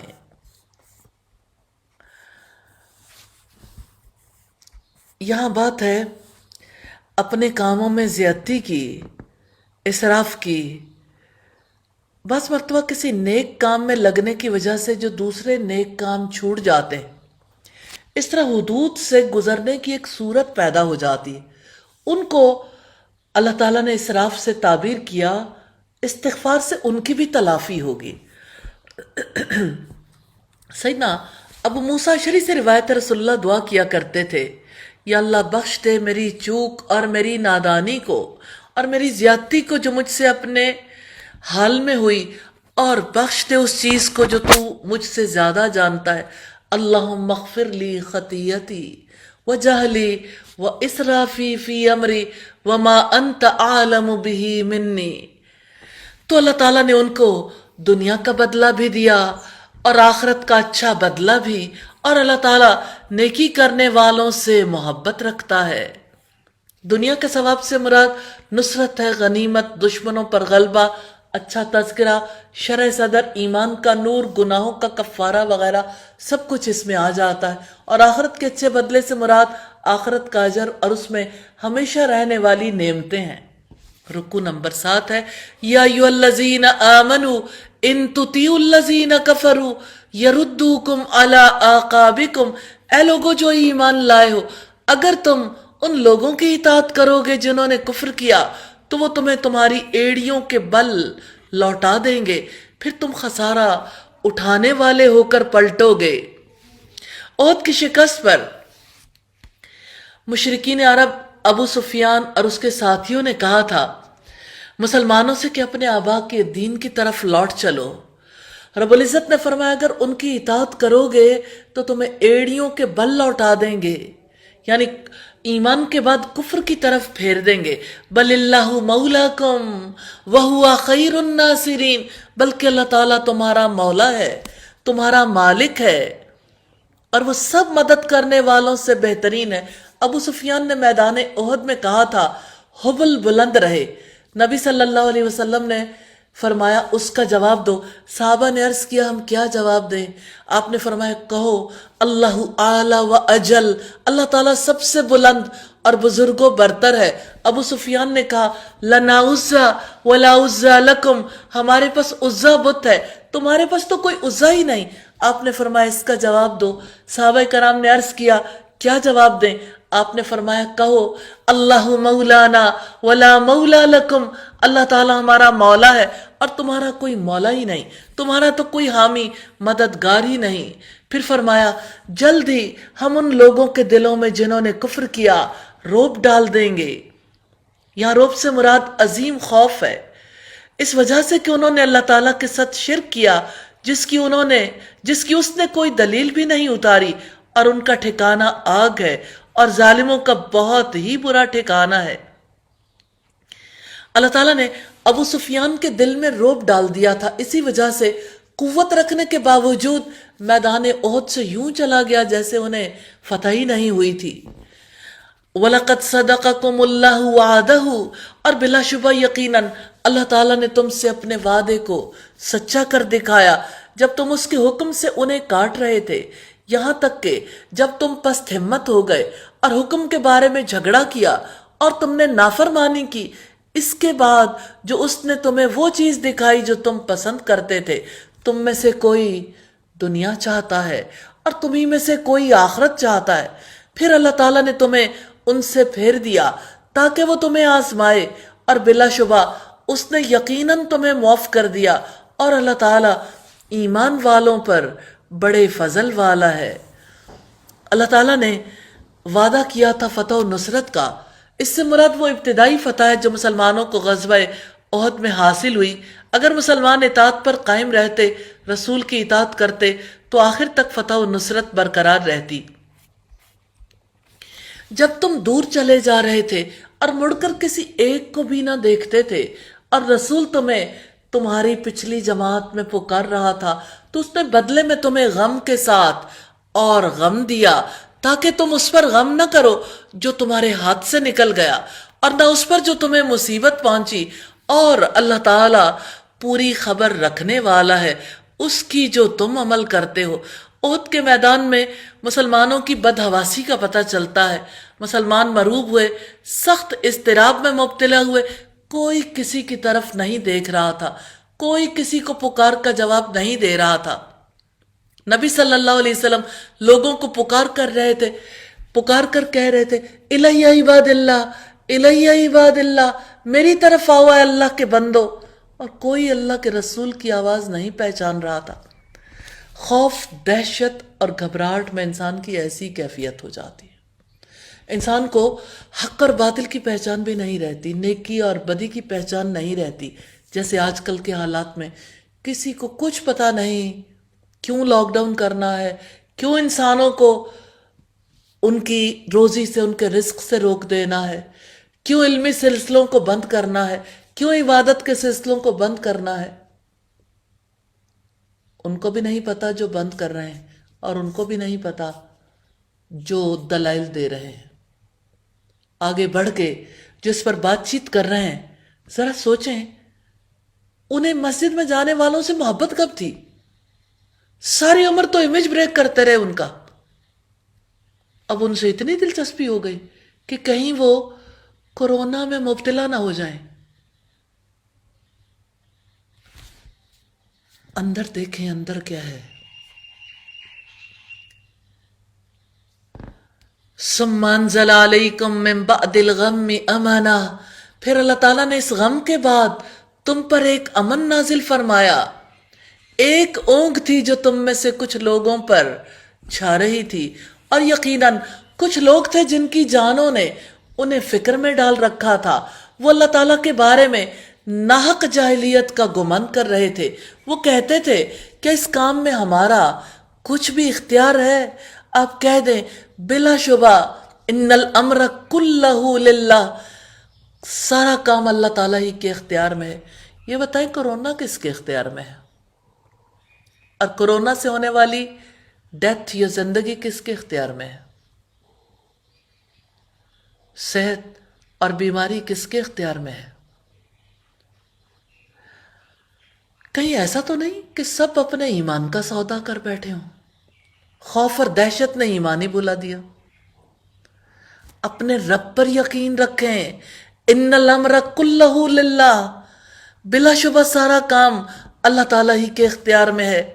یخفون فی انفسہم ما لا یبدون لک، وہ اپنے دلوں میں ایسی بات چھپائے ہوئے ہیں جو آپ کے لیے ظاہر نہیں کرتے۔ وہ کہتے ہیں اگر اس میں ہمارا کچھ بھی اختیار ہوتا تو ہم یہاں نہ مارے جاتے۔ آپ کہہ دیں اگر تم اپنے گھروں میں ہوتے تو بھی جن کا قتل ہونا لکھا گیا تھا وہ ضرور اپنے لیٹنے کی جگہوں کی طرف نکل آتے، اور تاکہ اللہ تعالیٰ اسے آزما لے جو تمہارے سینوں میں ہے، اور تاکہ وہ اسے خالص کر دے جو تمہارے دلوں میں ہے، اور اللہ تعالیٰ سینوں والی باتیں خوب جاننے والا ہے۔ احد کے میدان میں مسلمانوں کے لیے اللہ تعالیٰ کا بڑا تحفہ وہ اونگ تھی جو ان کو تازہ دم کر رہی تھی۔ سیدنا انس کی روایت ہے، سیدنا ابو طلحہ نے فرمایا، احد کے دن جب ہم صف بندی کے میدان میں تھے، ہم پر ایسی اونگ چھا گئی کہ تلوار ہاتھ سے چھوٹ کر گری جاتی تھی۔ میں اس کو پکڑ رہا تھا، وہ گرتی چلی جا رہی تھی۔ اور ابو طلحہ کہتے ہیں میں نے احد کے دن اپنا سر اٹھایا، دیکھنے لگا ہر شخص کا سر ہودج پر جھکا ہوا۔ سبحان اللہ، جس کو اونگ آتی تھی اس کا سر نیچے ہو جاتا تھا۔ مسلمان میدان جنگ میں اپنی سواریوں پر اونگ رہے تھے، یہ اونگ ان کو فریش کر رہی تھی، تو اللہ تعالیٰ نے ان کے بعض اعمال کی وجہ سے معاف کر دیا۔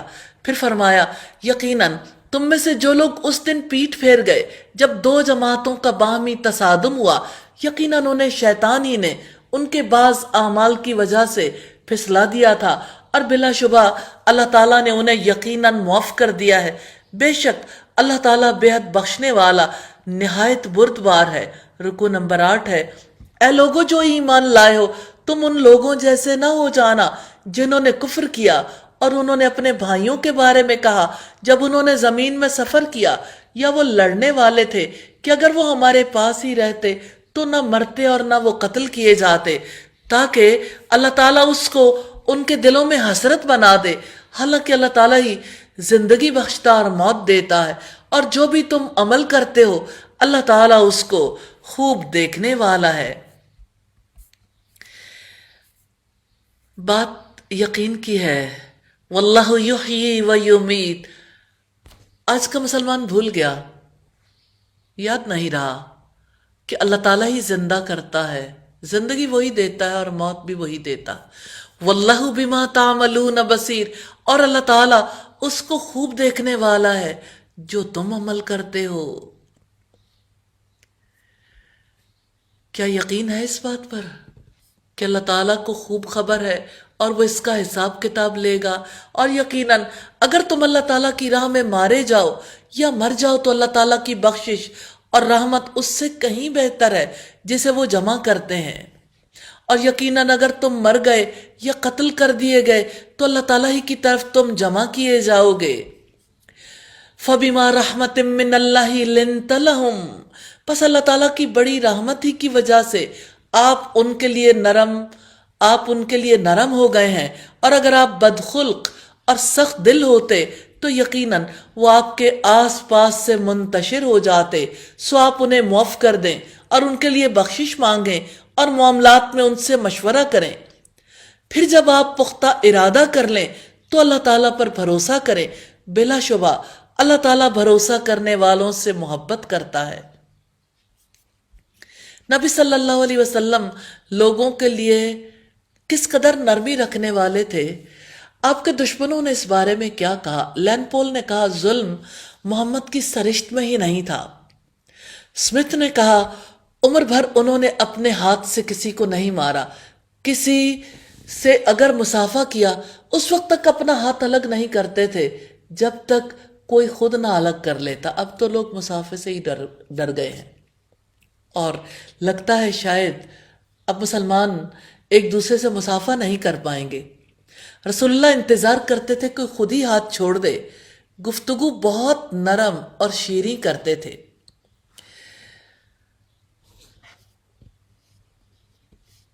سنن ابی داؤد میں ہے، آپ صلی اللہ علیہ وسلم نے ارشاد فرمایا جنت میں سخت مزاج بد اخلاق داخل نہیں ہوگا۔ الہی ہم سب کو بدخلقی سے، سخت مزاجی سے بچا لیجئے۔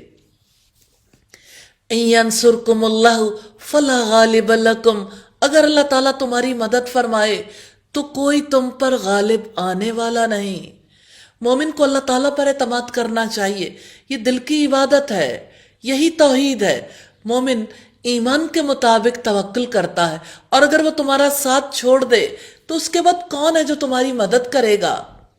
اور ایمان والوں پر تو لازم ہے کہ اللہ تعالیٰ پر بھروسہ کریں، اور کسی نبی کے لیے ممکن ہی نہیں کہ وہ خیانت کرے، اور جو خیانت کرے گا قیامت کے دن اس کو لے آئے گا جو اس نے خیانت کی، پھر ہر جان کو جو اس نے کمایا اس کا پورا پورا بدلہ دیا جائے گا، اور وہ ظلم نہیں کیے جائیں گے۔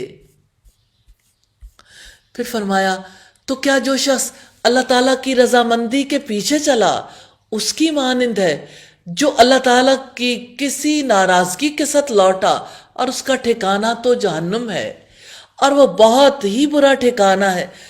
دو طرح کے لوگ کبھی برابر نہیں ہو سکتے، نہ اللہ کے ہاں برابر ہو سکتے ہیں، نہ لوگ برابر قرار دیں گے۔ رب العزت نے فرمایا ام نجعل الذین آمنوا وعملوا الصالحات کالمفسدین فی الارض ام نجعل المتقین کالفجار، کیا ہم ان لوگوں کو جو ایمان لائے اور جنہوں نے نیک عمل کیے زمین میں فساد پھیلانے والوں کی طرح کر دیں؟ کیا ہم پرہیزگاروں کو بدکاروں جیسا کر دیں؟ ہم درجات عند اللہ واللہ بصیر بما یعملون، وہ سب اللہ تعالیٰ کے یہاں ان کے الگ الگ طبقے ہیں، اور اللہ تعالیٰ خوب دیکھنے والا ہے اس کو جو وہ کرتے ہیں۔ لقد من اللہ علی المؤمنین اذ بعث فیہم رسولا من انفسہم یتلو علیہم آیاتہ ویزکیہم ویعلمہم الکتاب والحکمہ وان کانوا من قبل لفی ضلال مبین۔ بلا شبہ اللہ تعالیٰ نے ایمان والوں پر یقیناً احسان فرمایا کہ جب انہی میں سے ایک رسول ان میں مبعوث فرمایا جو انہیں اللہ تعالیٰ کی آیات پڑھ کر سناتا ہے اور انہیں پاک کرتا ہے اور انہیں کتاب اور حکمت کی تعلیم دیتا ہے، حالانکہ بلا شبہ اس سے پہلے وہ یقیناً کھلی گمراہی میں تھے۔ اللہ تعالیٰ نے فرشتوں میں سے جنوں میں سے رسول نہیں بنایا، اور رسول کے 4 فرائض ہیں: تلاوت قرآن، تعلیم کتاب، تعلیم حکمت اور تزکیہ نفس، جس سے مراد عقائد، اعمال اور اخلاق کی اصلاح۔ ابن عباس کا قول ہے تزکیہ سے مراد اللہ تعالیٰ کی اطاعت اور اخلاص ہے۔ نیت سے سب سے بڑا تزکیہ ہوتا ہے۔ اور کیا جب تمہیں ایک ایسی مصیبت پہنچی جس سے 2 گنی تم پہنچا چکے تھے تو تم نے کہا یہ کہاں سے آ گئی ہے؟ آپ کہہ دیں وہ تمہارے اپنے ہی پاس سے ہے، بلا شبہ اللہ تعالیٰ ہر چیز پر پوری طرح قدرت رکھنے والا ہے۔ غزوہ احد کی بڑی مصیبت تھی، 70 افراد شہید ہوئے۔ 70 تھوڑی ہوتے ہیں، 70 گھرانے متاثر ہوئے تھے۔ اور بدر کے دن مسلمانوں نے 70 کافروں کو قتل کیا تھا، 70 کو قیدی بنا لیا تھا۔ اللہ تعالیٰ نے فرمایا ان پر دوہری مصیبت آئی تھی، اللہ تعالیٰ نے تمہیں دشمنوں کی قید میں نہیں دیا۔ اور جو مصیبت تمہیں پہنچی جس دن 2 جماعتیں آپس میں ٹکرائی تھیں تو وہ اللہ تعالیٰ کے حکم سے تھی، اور تاکہ وہ مومنوں کو جان لے۔ اس کی طرف اشارہ رسول اللہ کو پہلے خواب ہی میں کر دیا گیا تھا۔ آپ نے خواب میں دیکھا میں نے تلوار کو ہلایا تو اس کا اگلا حصہ ٹوٹ گیا۔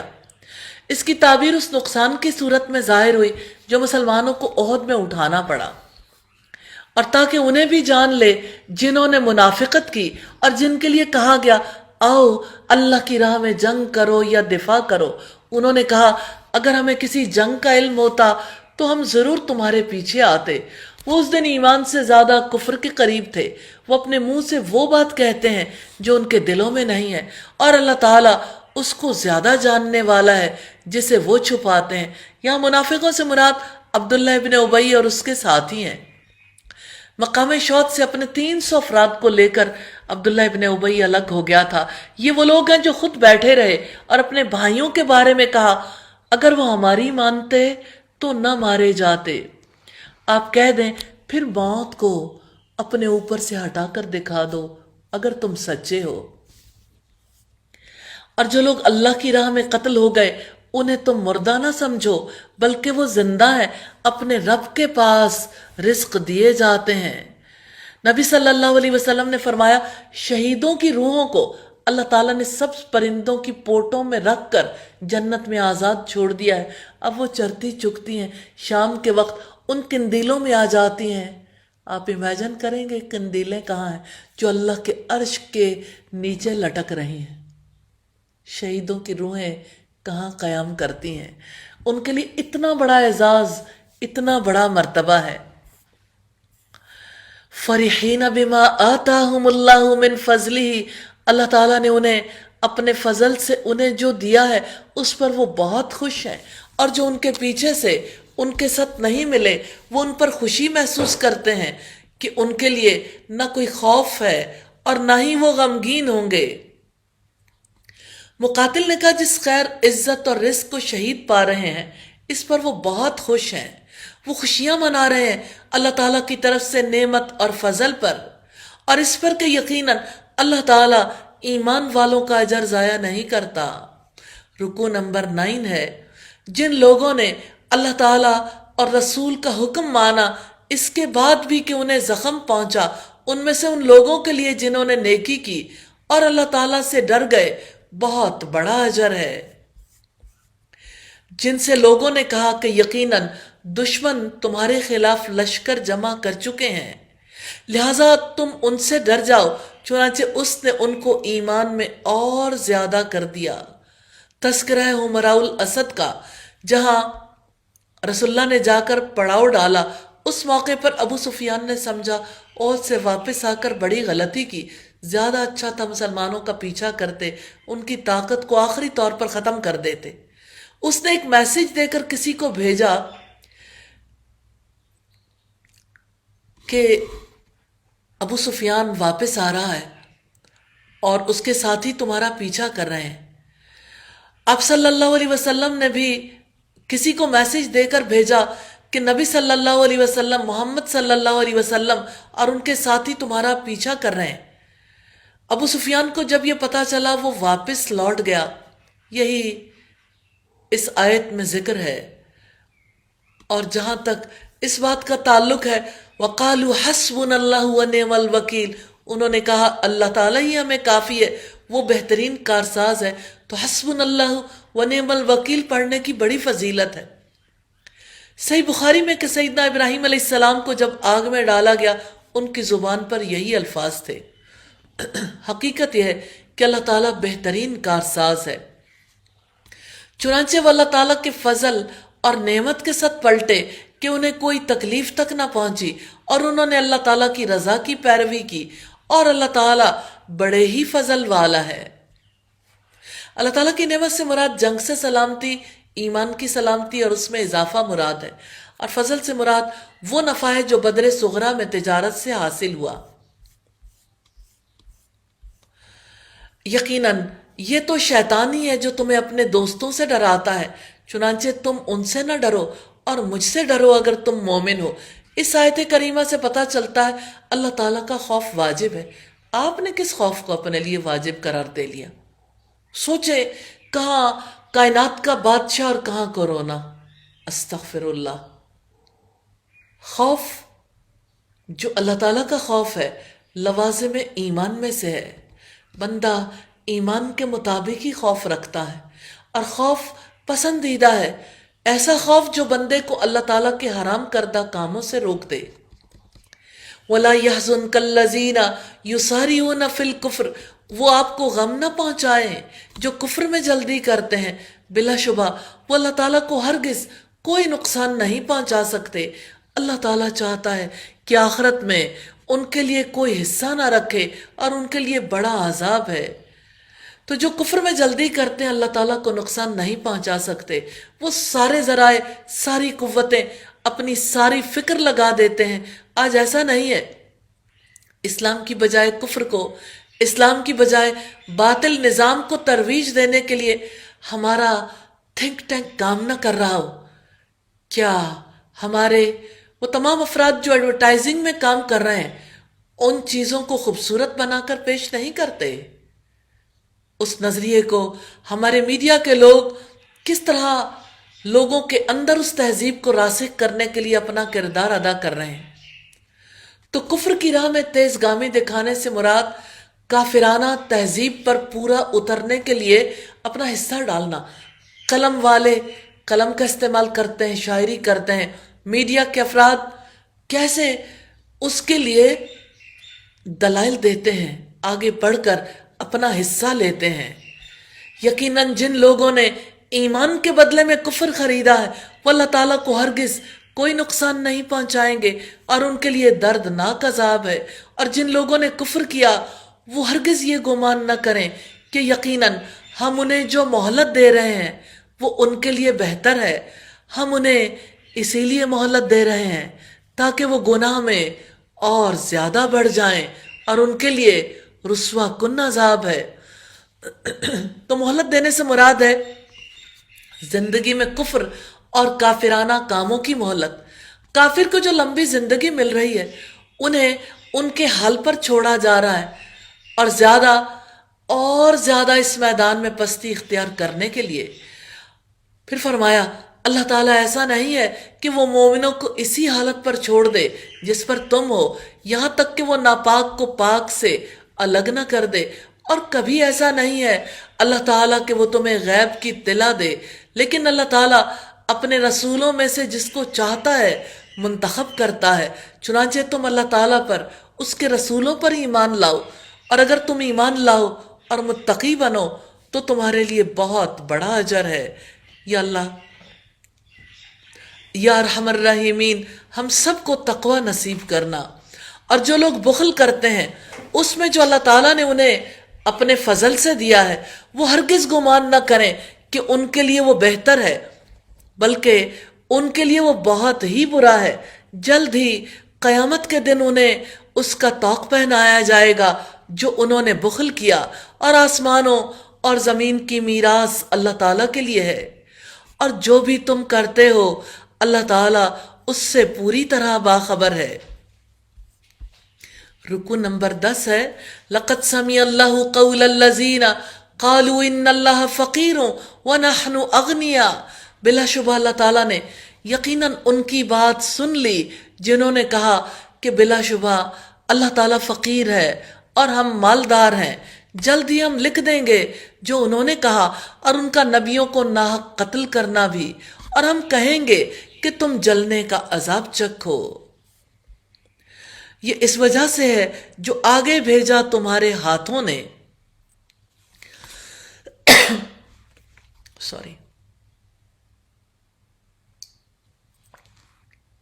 اور یقیناً اللہ تعالیٰ اپنے بندوں پر کچھ بھی ظلم کرنے والا نہیں۔ اللہ تعالیٰ مجرموں، متقیوں، کافروں کو ایک مقام مرتبہ نہیں دے گا، ہر ایک کا درجہ اپنے اعمال کے مطابق ہوگا۔ الذین قالوا ان اللہ عہد الینا اللہ نؤمن لرسول حتی یأتینا بقربان تأکلہ النار۔ جن لوگوں نے کہا اللہ تعالیٰ نے یقیناً ہمیں حکم دیا ہے کہ ہم کسی رسول پر اس وقت تک ایمان نہ لائیں یہاں تک کہ وہ ہمارے سامنے ایسی قربانی لائے جسے آگ کھا لے۔ آپ کہہ دیں مجھ سے پہلے رسول بھی تمہارے پاس واضح دلیلیں اور وہ کچھ بھی لا چکے ہیں جو تم نے کہا، پھر تم نے انہیں قتل کیوں کیا اگر تم واقعتاً سچے تھے؟ پھر اگر وہ آپ کو جھٹلاتے ہیں تو یقیناً آپ سے پہلے بھی کئی رسول جھٹلائے جا چکے ہیں۔ تاریخ گواہ ہے بنی اسرائیل کے ساتھ کوئی رسول ایسا نہیں گزرا جس کو انہوں نے نہ جھٹلایا ہو، جو واضح دلیلیں اور صحیفے اور روشن کتاب لائے تھے۔ کل نفس ذائقۃ الموت، ہر جاندار موت کو چکھنے والا ہے، اور یقیناً تم قیامت کے دن ہی اپنے پورے اجر دیے جاؤ گے۔ چنانچہ جو آگ سے بچا لیا گیا اور جنت میں داخل کر دیا گیا تو وہ کامیاب ہو گیا، اور دنیا کی زندگی تو دھوکے کے سامان کے سوا کچھ نہیں ہے۔ سیدنا عبداللہ ابن مسعود نے بیان کیا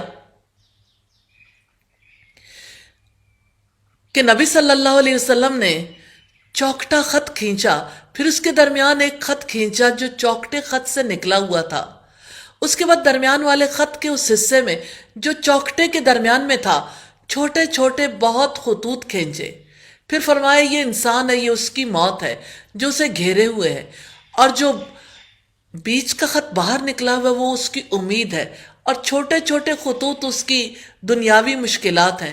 انسان جب ایک مشکل سے بچ کر نکلتا ہے دوسری میں پھنس جاتا ہے، دوسری سے نکلتا ہے تیسری میں پھنس جاتا ہے۔ یہ ہماری زندگی ہے۔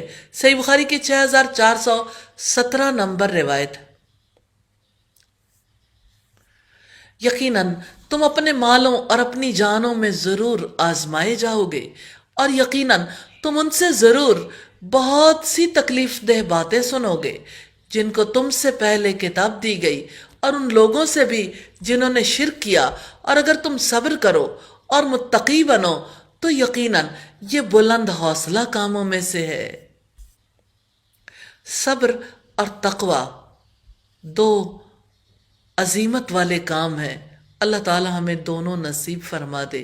اور جب اللہ تعالیٰ نے ان لوگوں سے پختہ عہد لیا جنہیں کتاب دی گئی کہ تم اس کتاب کو لوگوں کے سامنے ضرور بیان کرتے رہو گے اور تم اس کو نہیں چھپاؤ گے، تو انہوں نے اس عہد کو اپنی پشتوں کے پیچھے ڈال دیا، اور اس کے بدلے انہوں نے بہت تھوڑی قیمت لی۔ سو کتنا برا ہے جس کو وہ خرید رہے ہیں۔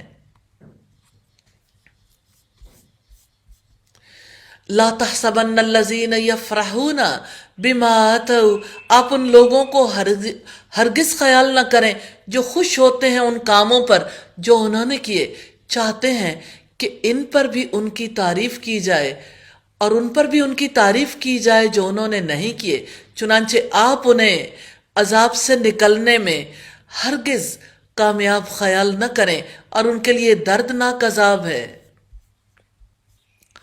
نبی صلی اللہ علیہ وسلم نے فرمایا، جو شخص کسی ایسی خوبی کا دعویٰ کرے جو اللہ تعالیٰ نے اسے نہیں دی، وہ جھوٹ اور فریب کے دو کپڑے پہننے والے کی طرح ہے۔ جیسے لوگوں میں کوئی نیک نامی چاہتا ہے، جو کام نہیں کیے صدقہ نہیں کیا، اور لوگوں میں سخی مشہور ہونا چاہتا ہے یا علم والے کے طور پر مشہور ہونا چاہتا ہے، تو لوگوں سے جو تعریف حاصل کرنے کے لیے ایسا کرتے ہیں، اللہ رب العزت نے انہی کے بارے میں یہ آیت نازل فرمائی، وَلِلَّهِ مُلْكُ السَّمَاوَاتِ وَالْأَرْضِ وَاللَّهُ عَلَى كُلِّ شَيْءٍ قَدِيرٌ، اور آسمانوں اور زمین کی بادشاہت اللہ تعالیٰ ہی کے لیے ہے، اور اللہ تعالیٰ ہر چیز پر پوری طرح قدرت رکھنے والا ہے۔ رکوع نمبر 11 ہے، ان فی خلق السماوات والارض واختلاف اللیل والنہار لآیات لأولی الالباب، یقیناً آسمانوں اور زمین کی تخلیق میں اور رات اور دن کے بدلنے میں عقل مندوں کے لیے بہت سی نشانیاں ہیں۔ الذین یذکرون اللہ قیاما وقعودا وعلی جنوبہم ویتفکرون فی خلق السماوات والارض ربنا ما خلقت ھذا باطلا سبحانک فقنا عذاب النار۔ وہ لوگ جو کھڑے اور بیٹھے اور اپنے پہلوؤں پر لیٹے بھی اللہ تعالیٰ کو یاد کرتے ہیں، اور آسمانوں اور زمین کی پیدائش میں غور و فکر کرتے ہیں، اے ہمارے رب، تو نے یہ سب کچھ بے مقصد نہیں بنایا، آپ پاک ہیں، سو ہمیں آگ کے عذاب سے بچا لیں۔ انسان جب کھڑے بیٹھے لیٹے اللہ تعالیٰ کو یاد کرتا ہے تو اس کا دل غافل نہیں ہوتا، اس یقین تک پہنچ جاتا ہے کہ اللہ تعالیٰ اس کا خالق ہے، وہ قدرت والا ہے، وہ حکمت والا ہے۔ پھر فرمایا، ربنا انک من تدخل النار فقد اخزیتہ وما للظالمین من انصار، اے ہمارے رب، بے شک جس کو تو نے آگ میں ڈالا تو اس کو تو نے واقعی رسوا کر دیا، اور ظالموں کے لیے کوئی مددگار نہیں۔ ربنا اننا سمعنا منادیا ینادی للایمان ان آمنوا بربکم فآمنا ربنا فاغفر لنا ذنوبنا وکفر عنا سیئاتنا وتوفنا مع الابرار، اے ہمارے رب، بے شک ہم نے ایک پکارنے والے کو سنا جو ایمان کے لیے پکار رہا تھا کہ اپنے رب پر ایمان لے آؤ، تو ہم ایمان لے آئے۔ اے ہمارے رب، پس ہمارے گناہ بخش دے اور ہماری برائیاں ہم سے دور فرما، اور ہمیں نیک لوگوں کے ساتھ فوت کرنا۔ منادی سے مراد محمد صلی اللہ علیہ وسلم ہے، جنہوں نے تندہی سے اسلام کی دعوت دی۔ ربنا وآتنا ما وعدتنا على رسولك ولا تخزنا يوم القيامة انك لا تخلف الميعاد، اے ہمارے رب، جو وعدہ تو نے ہم سے اپنے رسولوں کی زبانی کیا ہے ہمیں وہ عطا فرما، اور قیامت کے دن ہمیں رسوا نہ کرنا۔ بلا شبہ تو اپنے وعدے کے خلاف نہیں کرتا۔ رسولوں کی زبانی یہ وعدہ کیا ہے کہ ایمان لا کر نیک عمل کرنے والوں کو بہترین اجر دیا جائے گا، اور اللہ تعالیٰ انہیں دنیا کی قیادت عطا کریں گے۔ فاستجاب لهم ربهم، چنانچہ ان کے رب نے ان کی دعا قبول فرمائی کہ بے شک میں تم میں سے کسی عمل کرنے والے کا عمل ضائع نہیں کروں گا، مرد ہو یا عورت، تم سب ایک دوسرے سے ہی ہو۔ تو جن لوگوں نے ہجرت کی اور جو اپنے گھروں سے نکالے گئے اور میری راہ میں تکلیف دیے گئے اور انہوں نے جنگ کی اور قتل کر دیے گئے، تو یقیناً میں ضرور ان کی برائیاں ان سے دور کر دوں گا، اور یقیناً میں ضرور انہیں باغات میں داخل کروں گا جن کے نیچے نہریں جاری ہوں گی۔ اللہ تعالیٰ کے ہاں یہ ان کا بدلہ ہے، اور اللہ تعالیٰ ہی کے پاس بہترین بدلہ ہے۔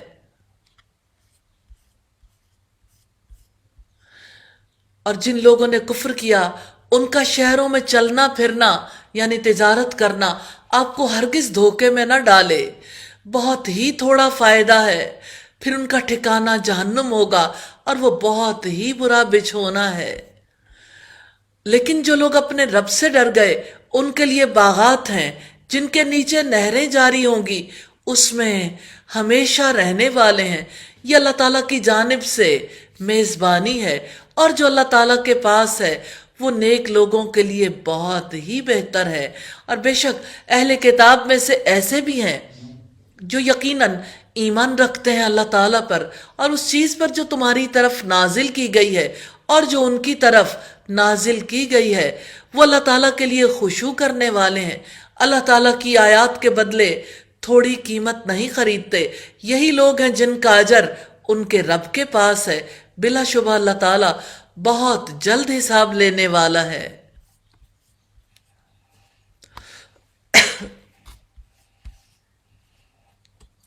یا ایھا الذین آمنوا اصبروا وصابروا ورابطوا واتقوا اللہ لعلکم تفلحون، اے لوگو جو ایمان لائے ہو، صبر کرو اور مقابلے میں جمے رہو اور مورچوں میں ڈٹے رہو، اور اللہ تعالیٰ سے ڈر جاؤ تاکہ تم کامیاب ہو جاؤ۔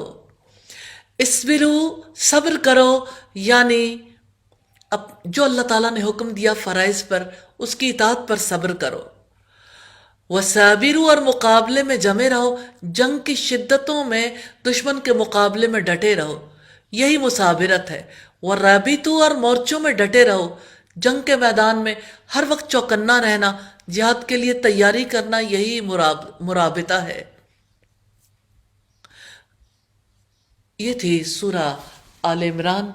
اللہ تعالیٰ سے دعا ہے ہماری کمیوں کوتاہیوں سے درگزر فرمائے، اور ہمیں سورہ آل عمران میں جو توحید کی دعوت دی گئی ہمیں اس کا یقین نصیب فرمائے، اور اللہ تعالیٰ قیامت کے دن جب دو سائبانوں کی طرح یہ دو صورتیں آئیں گی یا دو بادلوں کی طرح، الہی تو انہیں ہمارے لیے بھی بھیج دینا، اور الہی ہمیں دن اور رات کے اوقات میں توفیق دینا سورہ البقرہ اور سورہ آل عمران کی تلاوت کی۔ اللہ کے پاک نام سے سورہ النساء کا آغاز کرتے ہیں۔ سورہ النساء مدنی سورت ہے، 176 آیات ہیں، 24 رکوع ہیں۔ یہ قرآن کریم میں چوتھے نمبر پر ہے، نزولی ترتیب کے اعتبار سے اس کا نمبر 92 ہے۔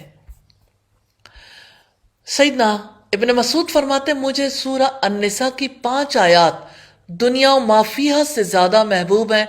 آیت نمبر 31، 40، 110 اور 152۔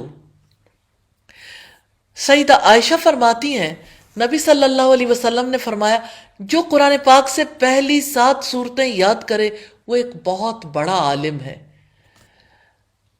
آئیے پہلا رکوع دیکھتے ہیں سورہ النساء کا۔ یا ایھا الناس اتقوا ربکم الذی خلقکم من نفس واحدہ وخلق منها زوجها وبث منهما رجالا كثيرا ونساء۔ اے لوگو اپنے رب سے ڈرو جس نے تمہیں ایک جان سے پیدا کیا اور اسی سے اس کی بیوی پیدا کی، اور اس نے ان دونوں سے بہت سے مرد اور عورتیں پھیلا دیے، اور اللہ تعالیٰ سے ڈر کر رہو جس کے واسطے سے تم ایک دوسرے سے سوال کرتے ہو، اور رشتہ داری کو بگاڑنے سے بھی ڈرو، بلا شبہ اللہ تعالیٰ تم پر ہمیشہ سے پورا نگہبان ہے۔ اللہ تعالیٰ نے سیدنا آدم علیہ السلام کے لیے سیدہ حوا کو پیدا کیا، اسی سے نسل انسانی کا سلسلہ جاری فرمایا۔ نبی صلی اللہ علیہ وسلم نے فرمایا، عورت پسلی سے پیدا ہوئی، پسلی کا بالائی حصہ زیادہ ٹیڑھا ہوتا ہے، اگر تم اسے سیدھا کرنا چاہو گے توڑ دو گے، اگر فائدہ اٹھاؤ گے تو ٹیڑھے پن کی حالت میں ہی اٹھاؤ گے۔ وَآتُوا الْيَتَامَى أَمْوَالَهُمْ، اور یتیموں کو ان کے مال دے دو، اور ناپاک کو پاک سے نہ بدلو، اور ان کے مالوں کو اپنے مالوں کے ساتھ ملا کر نہ کھاؤ، یقیناً وہ ہمیشہ سے بہت ہی بڑا گناہ ہے۔ یتیم جس کے سر سے باپ کا سایہ دور ہو جاتا ہے۔ سیدنا سہل بن سعد سے روایت ہے، رسول اللہ نے فرمایا، میں اور یتیم کی کفالت کرنے والا جنت میں یوں ہوں گے۔ آپ نے اپنی شہادت کی انگلی اور درمیانی انگلی کو یوں لوگوں کے سامنے رکھا۔ اور اگر تمہیں ڈر ہو کہ یتیموں کے حق میں انصاف نہ کر سکو گے تو دوسری عورتوں میں سے جو تمہیں پسند آئیں، 2 اور 3 اور 4 کے ساتھ نکاح کرو۔ سو اگر تم ڈرو کہ تم عدل نہ کر سکو گے تو ایک ہی سے نکاح کرو، یا وہ جن کے تمہارے دائیں ہاتھ مالک ہوں، یہ زیادہ قریب ہے کہ تم انصاف سے نہ ہٹو۔ اس آیت میں ایک سے زائد نکاح کا تذکرہ ملتا ہے۔ اسلام نے نکاح کو محدود کیا ہے، زیادہ نکاح کرنے کے لیے آمادہ نہیں کیا۔ ہاں، 4 نکاح کرنے کی اجازت ہے، 4 سے زائد پر پابندی ہے، اجازت ہے، حکم نہیں ہے۔ اور عورتوں کو ان کے مہر خوش دلی سے ادا کیا کرو، پھر اگر وہ اس میں سے کوئی چیز تمہارے لیے چھوڑنے پر دل سے خوش ہو جائیں تو اس کو مزے سے کھاؤ، تو اس کو کھاؤ، مزیدار، خوشگوار ہے۔ یہ آیت اس بات کی دلیل ہے کہ عورت بالغ اور عاقل ہے تو اپنے مال میں پورے تصرف کا اختیار رکھتی ہے، خواہ وہ صدقہ ہی کیوں نہ کر دے۔ اور ناسمجھوں کو اپنے وہ مال نہ دو جسے اللہ تعالیٰ نے تمہارے لیے قائم رہنے کا ذریعہ بنایا ہے، اور تم انہیں اس میں سے کھلاؤ اور پہناؤ اور ان سے بھلی بات کرو۔ اور یتیموں کو جانچتے رہو یہاں تک کہ وہ نکاح کی عمر کو پہنچ جائیں، پھر اگر تم ان میں سمجھ بوجھ محسوس کرو تو ان کے مال ان کے حوالے کر دو، اور اس ڈر سے کہ وہ بڑے ہو جائیں گے ان کا مال فضول خرچی سے جلدی کرتے ہوئے نہ کھا جاؤ۔ اور جو مالدار ہے تو لازم ہے کہ وہ اس سے بچ جائے، اور جو محتاج ہے تو لازم ہے کہ وہ معروف طریقے سے کھائے۔ چنانچہ جب تم ان کا مال ان کے حوالے کرنے لگو تو ان پر گواہ بنا لو، اور اللہ تعالیٰ ہی حساب لینے والا کافی ہے۔ مردوں کے لیے ایک حصہ ہے جو والدین اور قریبی رشتہ دار ترکے میں چھوڑ جائیں، اور عورتوں کے لیے بھی اس میں سے ایک حصہ ہے جو والدین اور قریبی رشتہ دار ترکے میں چھوڑ جائیں، اس میں سے جو تھوڑا یا زیادہ ہو مقرر کیا ہوا حصہ ہے۔ اسلام کے وراثتی نظام پر بہت سے اعتراضات کیے جاتے ہیں۔ لوگ کہتے ہیں کہ اسلام ان کو وراثت منتقل کر دیتا ہے جنہوں نے کوئی کوشش ہی نہیں کی۔ صرف وراثت ہی منتقل ہوتی ہے؟ یہ جو شکل ماں باپ پر چلی جاتی ہے، اور پھر کتنی کیریکٹرسٹکس گھروں میں ہر وقت تذکرہ ہوتا ہے، یہ تمہاری فلاں بات باپ کی طرح ہے، ماں کی طرح، دادا ایسے تھے، دادی ایسی تھی، تمہاری سمجھداری دادی کی طرح ہے، اور باقی چیزیں۔ تو بات یہ ہے کہ صرف مال ہی منتقل نہیں کرتے، اچھی بری عادات اور کمزوریاں بھی منتقل کرتے ہیں۔ ایک اعتراض یہ بھی ہے کہ اسلام نے عورت کو آدھی وراثت دی۔ بات یہ ہے کہ مرد پر معاشی ذمہ داریوں کا بوجھ ہے، اسلام نے عورت پر بوجھ بھی نہیں ڈالا۔ مرد عورت کے ساتھ نکاح کرتا ہے، مہر دیتا ہے، عورت مہر وصول کرتی ہے، مرد عورت اور اولاد کو نان و نفقہ دیتا ہے، عورت کو اسلام نے پابند نہیں کیا۔ مرد باپ کے جانے کے بعد ماں بہنوں کی ذمہ داریاں اٹھاتا ہے اور عورت یہ ذمہ داریاں نہیں اٹھاتی۔ مرد عورت کے مقابلے میں خاندان کی ضروریات کا 2 حصے زیادہ ذمہ دار ہوتا ہے۔ اجتماعی معاملات میں دوہری ذمہ داریاں دوہری وراثت کا حق دلواتی ہیں، اور جب تقسیم کے وقت قرابت دار، یتیم اور محتاج آ جائیں تو انہیں بھی اس مال میں سے کچھ دو اور ان سے بھلی بات کرو۔ جن کا حصہ مقرر نہیں، رشتہ داری کا لحاظ کرتے ہوئے کچھ بھی چھوٹا موٹا دیا جا سکتا ہے، زیادہ دینا چاہیں تب بھی کوئی حرج نہیں۔ اور لازم ہے کہ ڈریں وہ لوگ جو اگر اپنے پیچھے کمزور اولاد چھوڑ جاتے اور ان کے بارے میں وہ ڈرتے، چنانچہ ان پر لازم ہے کہ وہ اللہ تعالیٰ سے ڈر جائیں اور سیدھی بات ہی کہیں۔ بلا شبہ وہ لوگ جو یتیموں کے مال ظلم سے کھاتے ہیں وہ اپنے پیٹوں میں آگ کے سوا کچھ نہیں کھاتے، اور جلد ہی وہ دہکتی آگ میں داخل ہوں گے۔ رکو نمبر 13 ہے، یوصیکم اللہ فی اولادکم للذکر مثل حظ الانثیین۔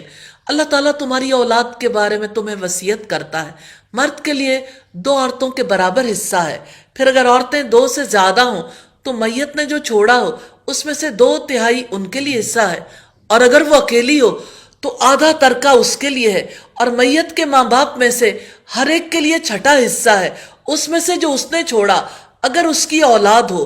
پھر اگر اس کی کوئی اولاد نہ ہو اور اس کے وارث اس کے والدین ہوں تو اس کی ماں کا 1/3 حصہ ہے، پھر اگر اس کے بہن بھائی بھی ہوں تو اس کی ماں کا چھٹا حصہ ہے۔ اس وصیت کے بعد جو وہ کر جائے، یا قرض کے بعد تمہارے باپ ہوں یا تمہارے بیٹے، تم نہیں جانتے کہ ان میں سے نفع پہنچانے میں تمہارے زیادہ قریب کون ہے، یہ اللہ تعالیٰ کی طرف سے مقرر کیا ہوا ہے۔ یقیناً اللہ تعالیٰ ہمیشہ سے سب کچھ جاننے والا، کمال حکمت والا ہے۔ یہ آیت ارکان دین میں سے ایک بنیاد ہے، احکامات کے ستونوں میں سے ایک ستون ہے، اور امہات الآیات میں سے، کیونکہ یہ علم الفرائض پر مشتمل ہے۔ اور جو تمہاری بیویاں چھوڑ جائیں اس میں تمہارا آدھا حصہ ہے، اگر ان کے لیے کوئی اولاد نہ ہو، پھر اگر ان کے لیے اولاد ہو تو تمہارے لیے اس میں 1/4 حصہ ہے جو انہوں نے چھوڑا ہے، اس وصیت کے بعد جو وہ کر جائیں، یا قرض کی ادائیگی کے بعد، اور ان کے لیے 1/4 حصہ ہے اس میں سے جو تم نے چھوڑا، اگر تمہاری کوئی اولاد نہ ہو۔ پھر اگر تمہارے لیے کوئی اولاد ہو اس میں سے ان کے لیے 8واں حصہ ہے جو تم نے چھوڑا، اس وصیت کے بعد جو تم کر جاؤ، یا قرض کی ادائیگی کے بعد۔ اور اگر کوئی مرد جس کا ورثہ لیا جا رہا ہے، جس کے نہ ماں باپ ہیں اور نہ اولاد ہے، یا وہ کوئی عورت ہو، اس کے لیے 1 بھائی یا 1 بہن ہو تو دونوں میں سے ہر ایک کے لیے چھٹا حصہ ہے۔ پھر اگر وہ بہن بھائی اس سے زیادہ ہوں تو وہ سب 1/3 میں شریک ہوں گے، وصیت کے بعد جو کی جائے یا قرض کی ادائیگی کے بعد، بشرط یہ کہ کسی کا نقصان نہ کیا گیا ہو۔ اللہ تعالیٰ کی طرف سے وصیت ہے، اور اللہ تعالیٰ سب کچھ جاننے والا، نہایت بردبار ہے۔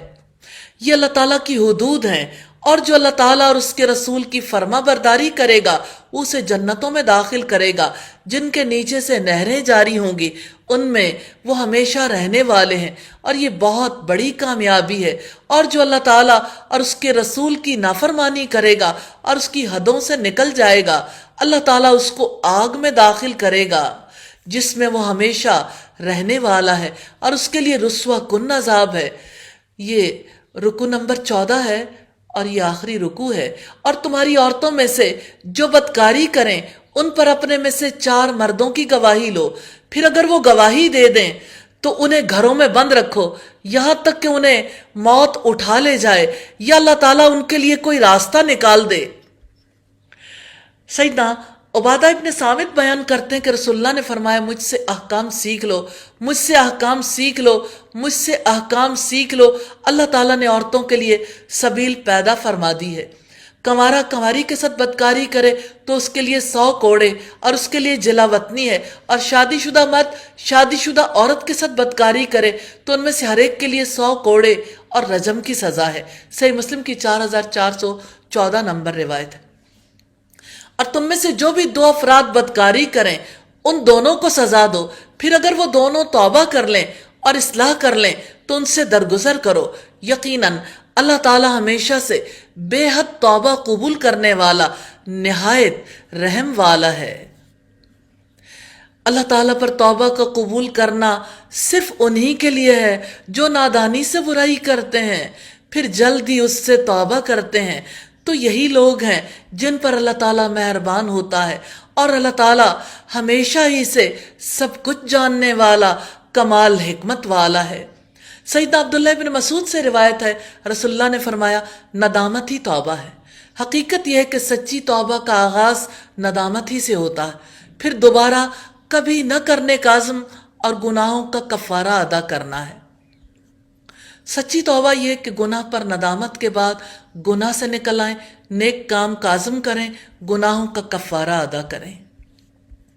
اور توبہ ایسے لوگوں کے لیے نہیں ہے جو برے کام کرتے جاتے ہیں، حتیٰ کہ جب ان میں سے کسی کے پاس موت آ جاتی ہے وہ کہتا ہے کہ بلا شبہ اب میں نے توبہ کی، اور نہ ہی ان کی توبہ ہے جو اس حال میں مرتے ہیں کہ وہ کافر ہیں۔ یہی لوگ ہیں جن کے لیے ہم نے بہت دردناک عذاب تیار کر رکھا ہے۔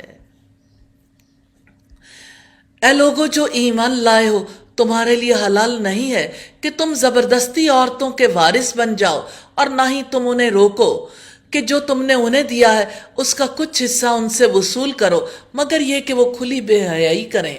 وَعَاشِرُوهُنَّ بِالْمَعْرُوفِ، اور ان کے ساتھ اچھے انداز میں زندگی گزارو۔ یہ عورت کا حق ہے کہ مرد اس کے ساتھ حسن معاملہ کرے۔ فَإِن كَرِهْتُمُوهُنَّ، پھر اگر تم انہیں ناپسند کرتے ہو تو ہو سکتا ہے کہ تم جس کو ناپسند کرو اور اللہ تعالیٰ نے اس میں بہت زیادہ بہتری رکھ دی ہو، اور اگر تم ایک بیوی کی جگہ دوسری بیوی بدلنے کا ارادہ کر لو اور تم نے ان میں سے ایک کو خزانہ تک دے دیا ہو تو بھی اس میں سے تم کچھ واپس نہ لو، کیا تم اسے بہتان لگا کر اور کھلا گناہ کر کے واپس لوگے؟ اور تم وہ کیسے لے سکتے ہو حالانکہ تم ایک دوسرے سے صحبت کر چکے ہو اور وہ تم سے مضبوط عہد بھی لے چکی ہیں؟ اور جن عورتوں سے تمہارے باپ نکاح کر چکے ہوں ان سے نکاح نہ کرو مگر جو پہلے ہو چکا، یقیناً وہ ہمیشہ سے بے حیائی اور سخت ناراضگی کی بات ہے اور بہت ہی برا راستہ ہے۔ آخری آیات ہے، حرمت علیکم امہاتکم وبناتکم واخواتکم واماتکم وخالاتکم، تم پر حرام کی گئی ہیں تمہاری مائیں اور تمہاری بیٹیاں اور تمہاری بہنیں اور تمہاری پھوپھیاں اور تمہاری خالائیں اور بھائی کی بیٹیاں اور بہن کی بیٹیاں اور تمہاری وہ مائیں جنہوں نے تمہیں دودھ پلایا، اور رضاعت میں تمہاری بہنیں اور تمہاری بیویوں کی مائیں، اور تمہاری گود میں پرورش پانے والی وہ لڑکیاں جو تمہاری ان بیویوں سے ہوں جن سے تم نے صحبت کی ہے۔ پھر اگر تم نے ان سے صحبت نہیں کی تو تم پر کوئی گناہ نہیں، اور تمہارے ان بیٹوں کی بیویاں جو تمہاری صلب سے ہیں، اور یہ کہ تم اکٹھا کر دو دو بہنوں کو مگر جو پہلے ہو چکا، یقیناً اللہ تعالیٰ بے حد بخشنے والا، نہایت رحم والا ہے۔ 7 نسبی حرام رشتے ہیں، مائیں، بیٹیاں، بہنیں، پھوپھیاں، خالائیں، بھانجیاں، بھتیجیاں۔ ابن عباس فرماتے ہیں 7 عورتیں نسب کی وجہ سے حرام ہیں اور 7 عورتیں سسرال کی وجہ سے حرام ہیں۔ پھر انہوں نے اسی آیت کی تلاوت کی۔ 7 سسرالی محرمات ہیں، ساس، بہو، ربائب یعنی بیوی کے پہلے شوہر کی بیٹیاں، 2 سگی بہنوں کا نکاح میں جمع ہونا، بیوی کی بہن یعنی سالی، پھوپھی، خالہ، بھتیجی اور بھانجی سے نکاح بیوی کی موجودگی میں حرام ہے۔ رسول اللہ نے فرمایا پھوپھی اور بھتیجی، خالہ اور بھانجی کو ایک نکاح میں جمع نہ کیا جائے۔ الحمدللہ 4تھا پارہ کمپلیٹ ہوا اور اہم احکامات کے ساتھ۔ اللہ تعالیٰ سے دعا ہے ہمیں ڈیٹیل سے پڑھنا نصیب فرمائے اور ہمیں اس پر عمل کرنے کی توفیق عطا فرمائے۔ الحمدللہ الذی بنعمتہ تتم السلام علیکم ورحمۃ اللہ وبرکاتہ۔